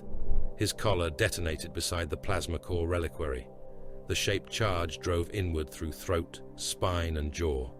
His head rose from his shoulders in a spray of arterial blood, shattered teeth, and fragments of black iron. It struck the side of the Mechanicus lifter and rolled beneath the landing struts, eyes still open. 3 more detonations answered from the evacuation field. Then 20. Entire chains vanished in synchronized bursts. Rows of condemned soldiers collapsed headless around the reliquary, while blood rose from their necks in pulsing fountains. A heavy weapons squad fell together, leaving 10 bodies kneeling behind an autocannon as though awaiting benediction. The gunner's severed face remained caught in the weapon's loading tray. Others did not detonate. Their collars delivered different punishments. Men stiffened where they stood, muscles locked. Rifles slipped from paralyzed hands. Some dropped into seizures so violent that bones broke inside their limbs. One trooper tore both shoulders from their sockets while clawing at the iron around his throat. Dren Kaal felt the signal enter his own collar. Red pain crawled down his spine. The world narrowed. His knees struck the ash. His lungs ceased obeying him. Inside his skull, warning runes flashed through the countdown, while the mandibular transmitter repeated the same words. Last sentence protocol. Cord Bren fell beside the damaged heavy bolter, convulsing hard enough to strike his face against the receiver. Blood poured from his nose. Across the evacuation field, survivors panicked. The orcs have the codes. Cut the collars. Signal jammer. Find the jammer. One man drove a bayonet beneath his own charge housing. The blade touched the internal contact. His collar exploded. The blast removed his hands with his head. Others ran. Some reached the retreat boundary and collapsed under corrective pulses. One continued crawling through the pain until 3 linked collars detonated together, killing the entire remnant of his chain. Skitari formed around the plasma core. Their rifles turned outward, not toward the enemy, but toward the Blackshackles. Engineer Keprax 9 extended his mechadendrites over the reliquary. Biological instability threatens extraction, he said. Security protocol authorized. His radium carbines began charging. Commissar Severin Mordain fired into the air. The bolt round burst above the field. Hold position. No one obeyed. He shot the nearest fleeing trooper through the back. The shell detonated inside the man's chest and through the front of his ribcage across those before him. Hold position, Mordain repeated. His voice entered the surviving collars through an encrypted command channel. The pain in Kaal's spine vanished. Air returned to his lungs. Bren rolled onto his side, coughing. The detonations stopped in scattered stages. Those nearest the relay tower ceased first. Farther across the field, collars continued firing until battlefield interference weakened the command signal into silence. When it ended, hundreds of bodies covered the evacuation route. Some retained their heads. Most did not. Mordain stood among them with his bolt pistol drawn. Colonel Acastian Raul approached from the shattered western gate. Blood darkened one side of his coat.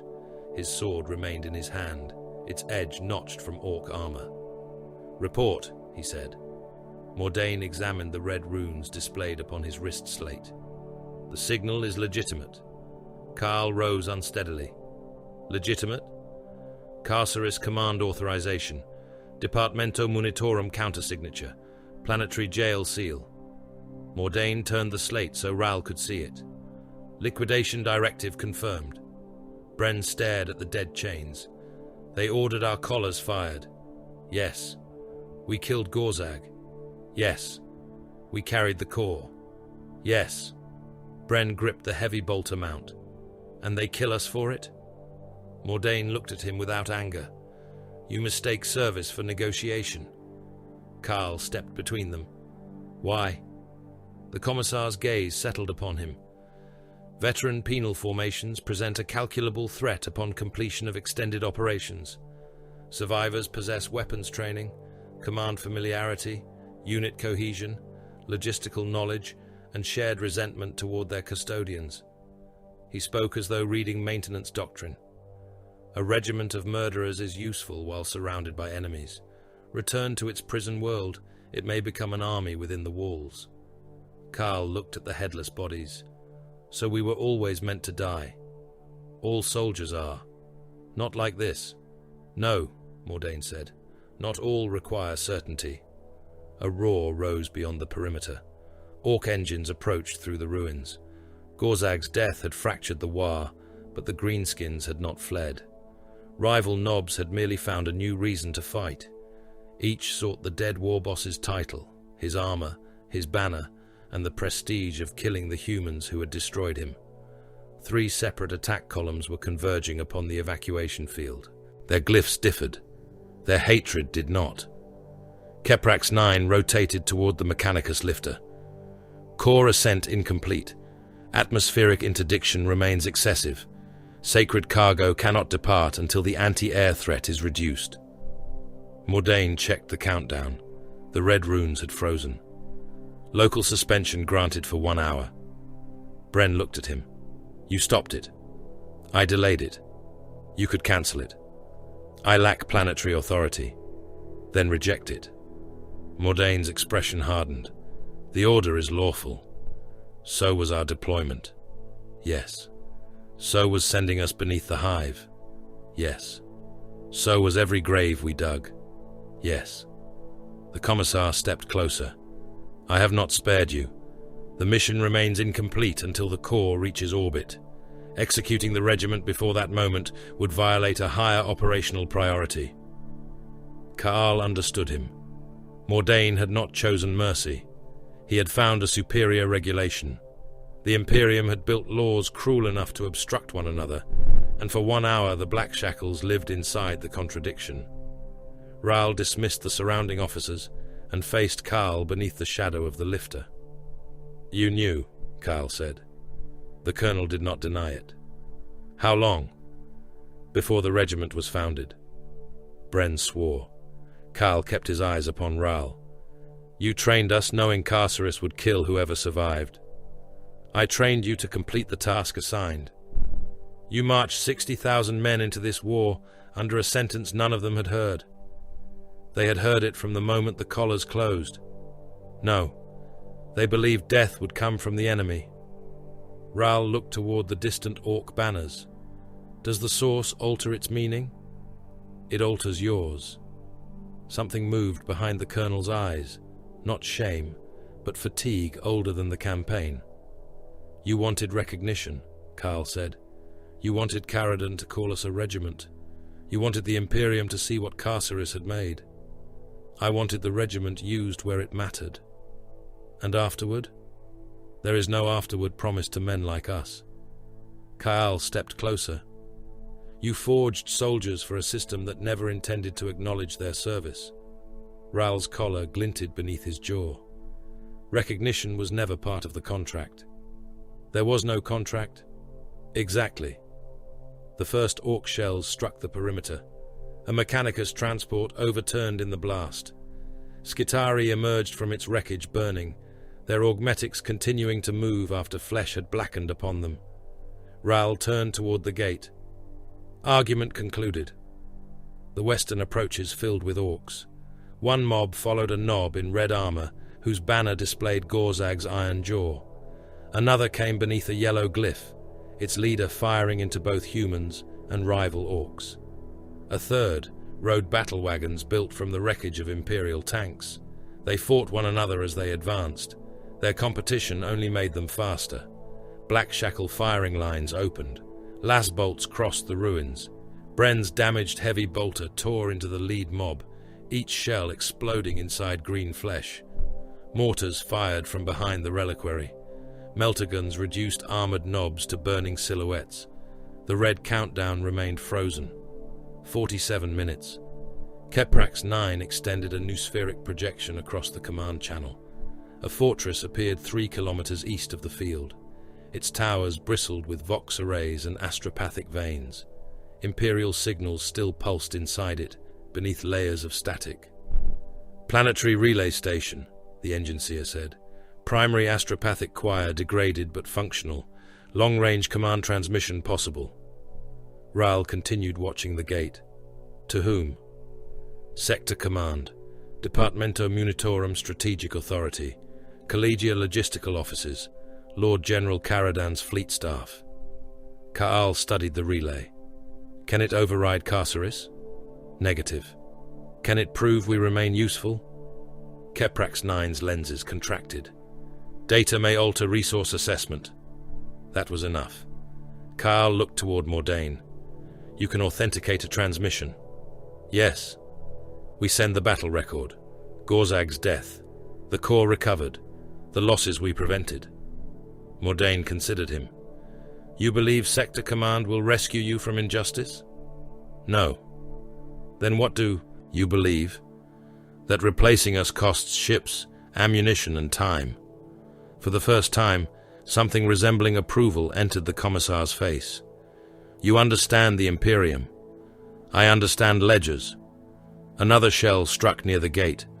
Ral issued orders, while debris still fell. The core remains here until extraction. I will hold the perimeter. He looked at Carl. You take the relay. Mordain comes with me. The Commissar checked his pistol. Correct. Ral opened the regimental channel. Volunteers are unnecessary. Chains designated by command will accompany the relay assault. Men were selected according to remaining ammunition, mobility, and collar stability. Some had lost arms. Some carried wounds that would have killed them without combat stimulants. All understood that leaving the perimeter meant running toward the orcs, while their execution countdown waited to resume.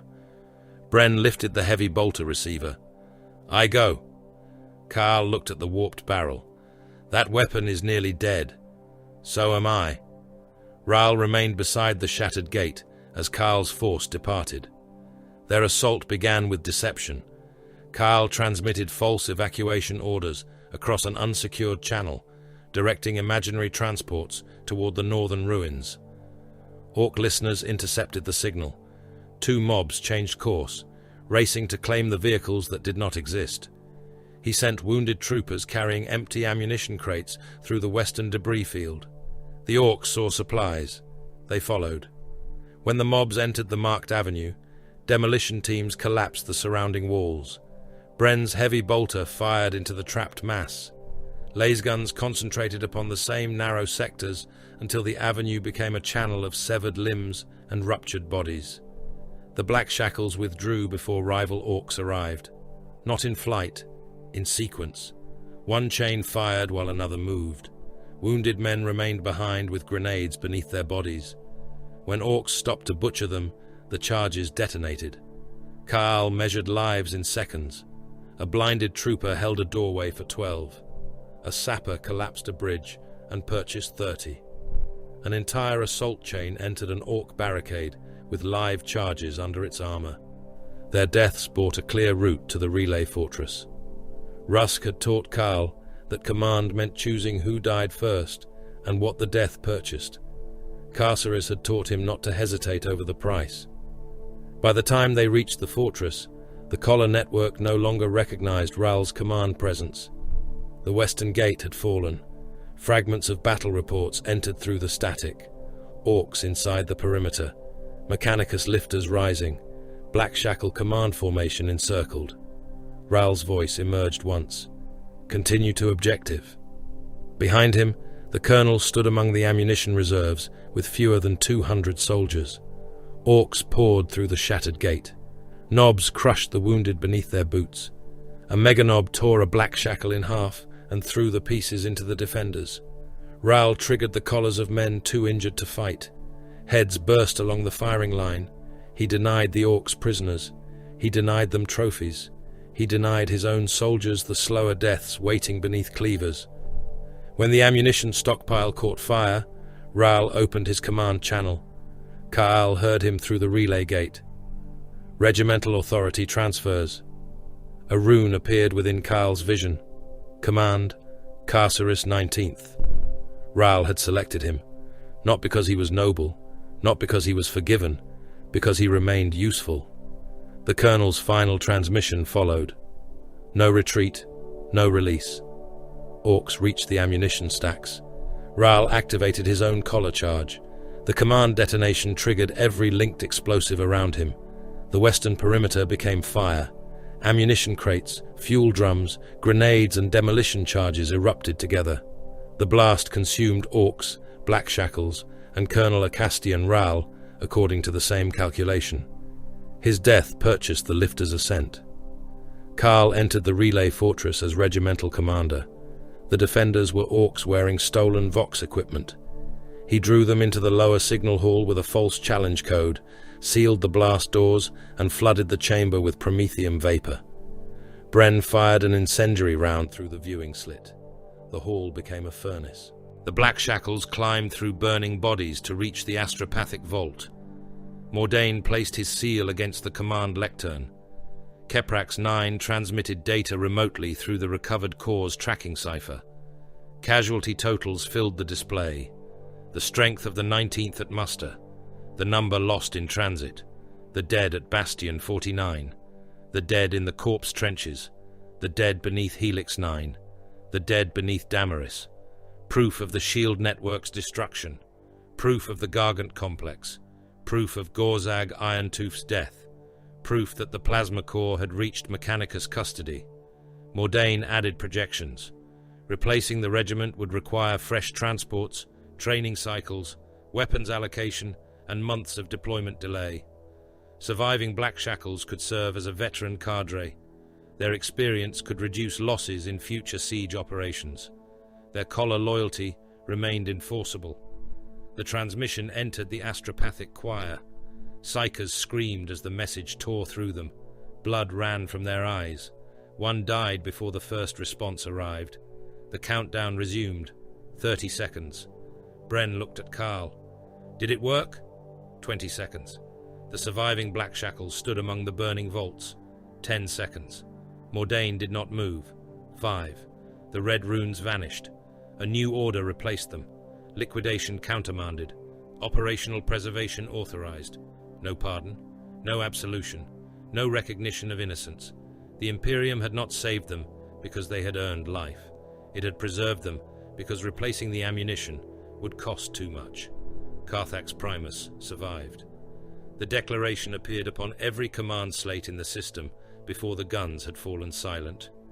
It was repeated by astropathic choirs, transmitted through fleet Vox arrays, and stamped across Departamento Munitorum ledgers in red wax. The surviving hive cities sounded victory sirens through streets filled with corpses. Ecclesiarchal preachers climbed onto burning tanks and proclaimed that the Emperor had delivered his world from the alien. Beyond them, Orc artillery continued firing from the eastern continents. 3 hives had been reduced to radioactive graves. 2 more remained contested beneath fortress shields, weakened by months of bombardment. Vast manufactorum belts had disappeared beneath orbital debris, geothermal eruptions, and the breached reactors of dead god engines. The southern Promethean basins burned so fiercely that night no longer reached the horizon. None of this contradicted the declaration. Carthax Primus survived because enough of its industry remained to justify the word. The final strategic assessment occupied 12,000 pages. Dren Kaal saw one. He stood inside a Munitorum processing hall, while a clerk read the report aloud to Lord General Reth Caradon and his staff. The chamber had been constructed within a surviving orbital dock. Through its armored windows, wrecked ships drifted around the shattered ring, while work crews cut reusable metal from their hulls. Retained macro cannon production is projected at 43% of pre-invasion capacity, the clerk recited. Armored plate fabrication is projected at 31%. Promethium refining remains below acceptable strategic threshold, but is recoverable within 19 standard years. He moved to the next column. Confirmed military expenditure exceeds 2 billion Imperial personnel. Civilian expenditure remains incomplete. Current projections exceed 6 billion. Expenditure, not deaths. Kaal listened as hive populations, conscript armies and labor cohorts became numbers beneath production estimates. No column recorded the men who had drowned in their own blood beneath the artillery plague.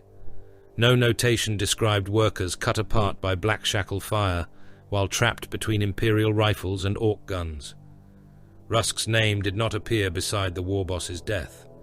Morn's did not appear beside the destruction of the shield network. Raal's final defense had become a logistical delay, measured in minutes. The dead entered the report only when their absence reduced output. Caradan examined the figures. Carthax remains strategically viable. Yes, Lord General, the clerk answered. Then the campaign is recorded as an Imperial victory. The seal descended. A mechanical stamp struck the parchment. Billions died beneath it. The Carceris, 19th assembled 7 days later. Fewer than 2,000 Blackshackles stood upon the parade ground outside Hive Damaris. They had begun as 60,000. Some could no longer stand without braces. Others remained upright only because chemical injectors inside their collars continued flooding their blood with stimulants. Men wore replacement limbs taken from dead comrades, labor servitors, and mechanicus stores. Several had respirators fused permanently into scarred faces. Radiation burns covered exposed skin. Eyes had turned white, yellow, or blood red from chemical damage. Cord Bren stood beside Kaal, with one arm supported by an iron harness. Fragments from the final battle remained lodged in his chest. Removing them would have killed him, so Medici orderlies had left the metal inside and sealed the wounds around it. His heavy bolter had been condemned as irreparable. He carried its firing grips upon his belt like relics. Engineer Keprax 9 moved along the ranks, examining collars and augmetics. He stopped before a trooper whose mechanical leg trembled beneath him. Actuator degradation exceeds field tolerance. The man stared ahead. Can it be repaired? Repair expenditure exceeds projected service duration. What happens to me? Reclassification. The trooper's face tightened. Everyone understood the word. Servitor. Keprax 9 marked the man's collar and moved onward. No one spoke. The regimental banners hung above the survivors. Their cloth had been burned, cut apart, and soaked repeatedly in human and orc blood. The broken chain standard bore holes from shooter rounds and fragments of gargant armor. Beneath it hung campaign seals listing Bastion 49, Helix 9, and Damaris. Lord General Caradan approached with an honor guard. Brass instruments sounded from the parade towers. Servo skulls scattered ash and parchment strips over the ranks. Priests chanted the names of the surviving hives. Caradan stood before the standard. By authority of the Departamento Munitorum and High Command of the Varos Reach, the Carceris 19th Blackshackle Siege Regiment is recognized for exceptional operational performance. A staff officer fastened a gilt device to the banner. No medals were carried toward the soldiers. No names were called. Condemned men possessed no recognized honor to reward. Decorations belonged to institutions, banners and commanders whose reputations remained legally capable of improvement. Caradan faced the survivors. You endured casualty levels that would have rendered a conventional regiment ineffective. You maintained combat cohesion despite severe losses, supply interruption, chemical exposure, enemy infiltration, and command attrition.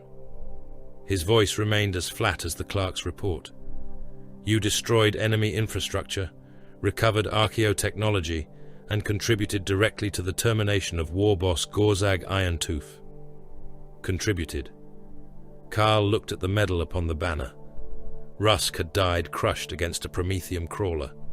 Morn had burned beneath the underhive. Raal had detonated himself among his own wounded. The cloth received the honor. Caradan continued. The Blackshackle system has demonstrated strategic viability. Recommendations concerning expansion of Carceris recruitment quotas have been forwarded to Segmentum authorities. There it was.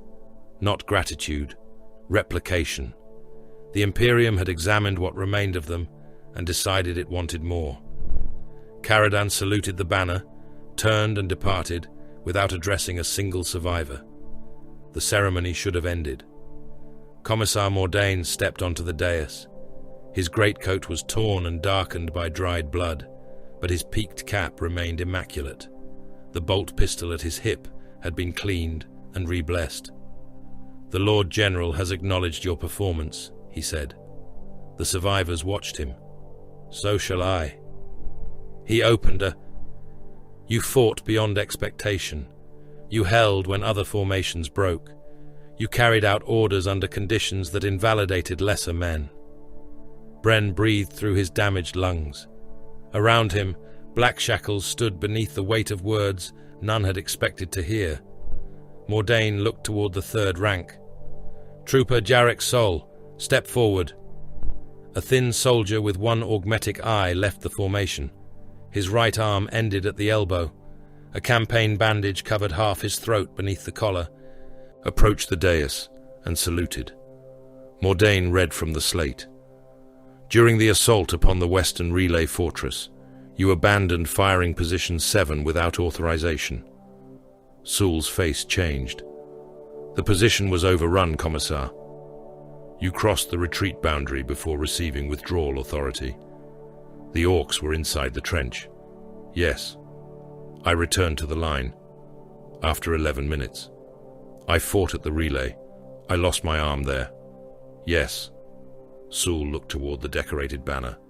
"We won." Mordain drew his bolt pistol. The survivors did not move. "The Imperium did," he said. He fired. The bolt entered Sol's chest and detonated beneath the sternum. The man's torso opened. Blood, ribs, and fragments of augmetic machinery struck the parade stones. His severed arm remained raised in salute for an instant before the body collapsed. Mordain holstered the pistol. Victory does not expunge disciplinary record. The wind moved through the ranks. Surviving the enemy does not mean surviving judgment. No one looked at Sewell's remains. The corpse was removed before the campaign banner left the field. Carl found Mordain inside an observation gallery overlooking the ruined hive. The commissar stood beside an armored window. Far below, labor columns moved through streets lined with burned vehicles and execution posts. Orc prisoners were being dragged toward interrogation pits. Human looters hung from lampposts between them. Carl stopped behind Mordain. "The liquidation order was countermanded." "Yes." "Does that alter our sentence?" "No." Mordain did not turn. "It altered your deployment classification. Sector Command judged immediate preservation more economical than replacement." "Our collars remain active." "Yes." "Our legal status remains condemned." "Yes." "Our service continues." "Until death, physical failure, or reassignment." Carl looked at the iron encircling his reflection in the glass. "We saved their world. You preserved an Imperial asset. We killed their war boss. You assisted in the destruction of an enemy command organism. We carried the core. You fulfilled assigned duty." Carl felt anger moving within him, but it had nowhere to go. Mordain had not lied. The commissar had never promised more. "No release," Carl said. None was offered. The survivors were not reinforced upon Carthax. They were loaded aboard the Judgment of Ash. The troopship's holds had been cleansed after the warp incident, though black stains remained around the compartment seals, where thousands had died during venting. New prisoners occupied the lower decks. They had been taken from Carthax itself.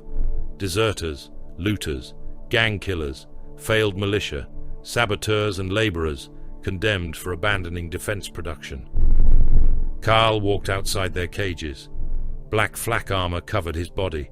His collar carried the command markings of the 19th.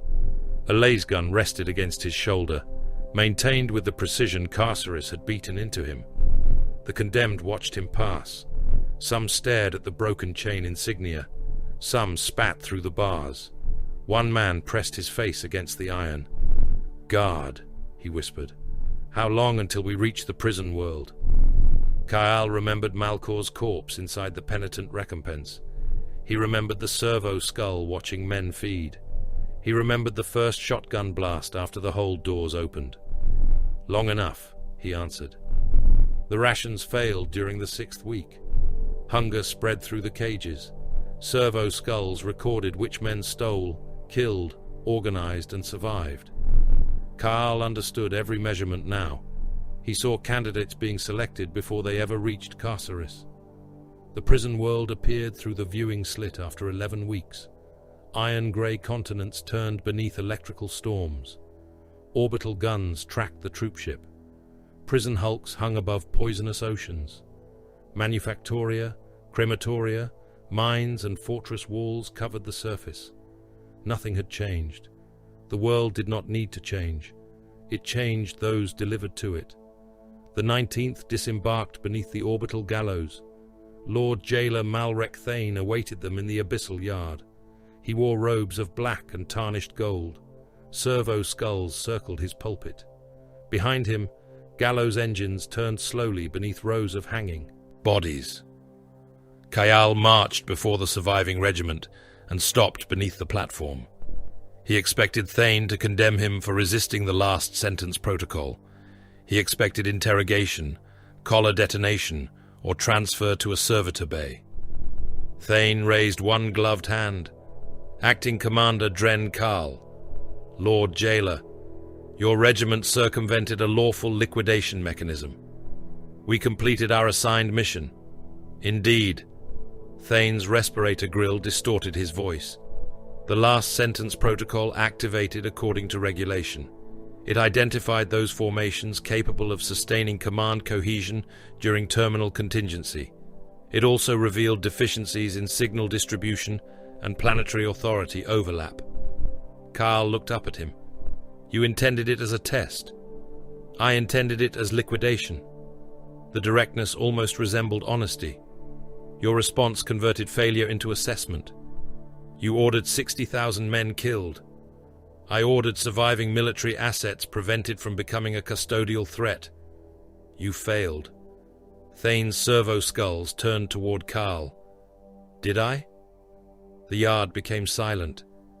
"The dangerous men died," Thane continued. "The disorganized died. The weak died. The disobedient died.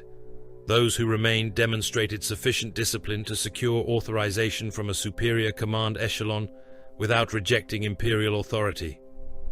Contradictory records protected him. One ledger stated that liquidation had been mandatory. Another listed the signal as a contingency trial. A third claimed it had activated through battlefield corruption. Each bore seals from offices whose clerks would require decades to reconcile them. Thane stood behind bureaucracy thicker than fortress armor. No blade could reach him through it. "You murdered Rahl," Karl said. "Colonel Rahl died in obedience to his operational duty. Rusk, expenditure against a priority target. Morn, demolition specialist, successful." Thane reduced them all to function, just as Carceris had reduced Karl's crimes to recoverable materiel. The pulpit descended. Thane stepped onto the blood-stained stones. "You have inherited command authority. Temporarily. That depends upon your answer." The heading named a new furnace training company. Beneath it waited spaces for thousands of candidate designations. "You will command its instructional cadre," Thane said. Karl read the order. "And if I refuse?" "Your original sentence remains active. Execution was merely suspended during military utility." Karl did not need time. "I accept." Bren looked toward him from the surviving ranks. There was no accusation in his face, only recognition. Karl did not accept from loyalty. He felt none toward Thane. He did not accept from belief in redemption. Pell had burned that illusion away before their first rifle drill. He accepted because Carceris had taught him the only distinction that mattered. The man giving orders lived longer than the man obeying them. Authority was not freedom. It was the highest tier of captivity. The new transports arrived before the day ended. Millions of prisoners descended into the abyssal yard. They came from conquered hives, mutinous ships, prison moons, and worlds emptied by tithe collectors. They filled the processing fields from wall to wall. Carl stood upon the execution pulpit, wearing Colonel Rahl's command coat. The collar remained around his throat. Below him, new Blackshackle veterans formed firing lines. Bren stood among them behind a replacement heavy bolter. His damaged arm had been locked into a supporting frame so he could operate the weapon. Carl opened the Vox. "You were not spared." The condemned looked upward. "You were requisitioned." A prisoner seized a warden's shotgun. The rebellion spread. Carl did not order immediate fire. He watched which men joined the riot, which hid, which took command, and which used the violence to steal weapons. Servo skulls descended above them, recording everything. The strongest pushed toward the gates. The most dangerous remained behind and organized others. Carl waited until the yard revealed them all. Then he raised one hand. "First rank, present." Lasguns rose, the rioters charged. "Fire!" Disciplined volleys crossed the yard. Bodies burst, burned and collapsed. Blood ran into the old drainage channels. Shock teams advanced behind the gunfire. The gallows engine lowered its hooks. Training began. Months later, 12 newly founded Blackshackle regiments marched beneath the orbital gallows. Their armored columns filled the landing fields. Broken chain standards moved through the ash. Troop ships waited above them, bound for wars already consuming distant systems. Carl watched from the fortress wall. He saw murderers, deserters, torturers, and traitors marching in perfect cadence. He saw lasguns held at identical angles. He saw collars glowing beneath disciplined faces. Not one man had been redeemed. Not one had been forgiven. Carceris had achieved something more useful. It had taken human depravity, chained it to obedience, and taught it to make war.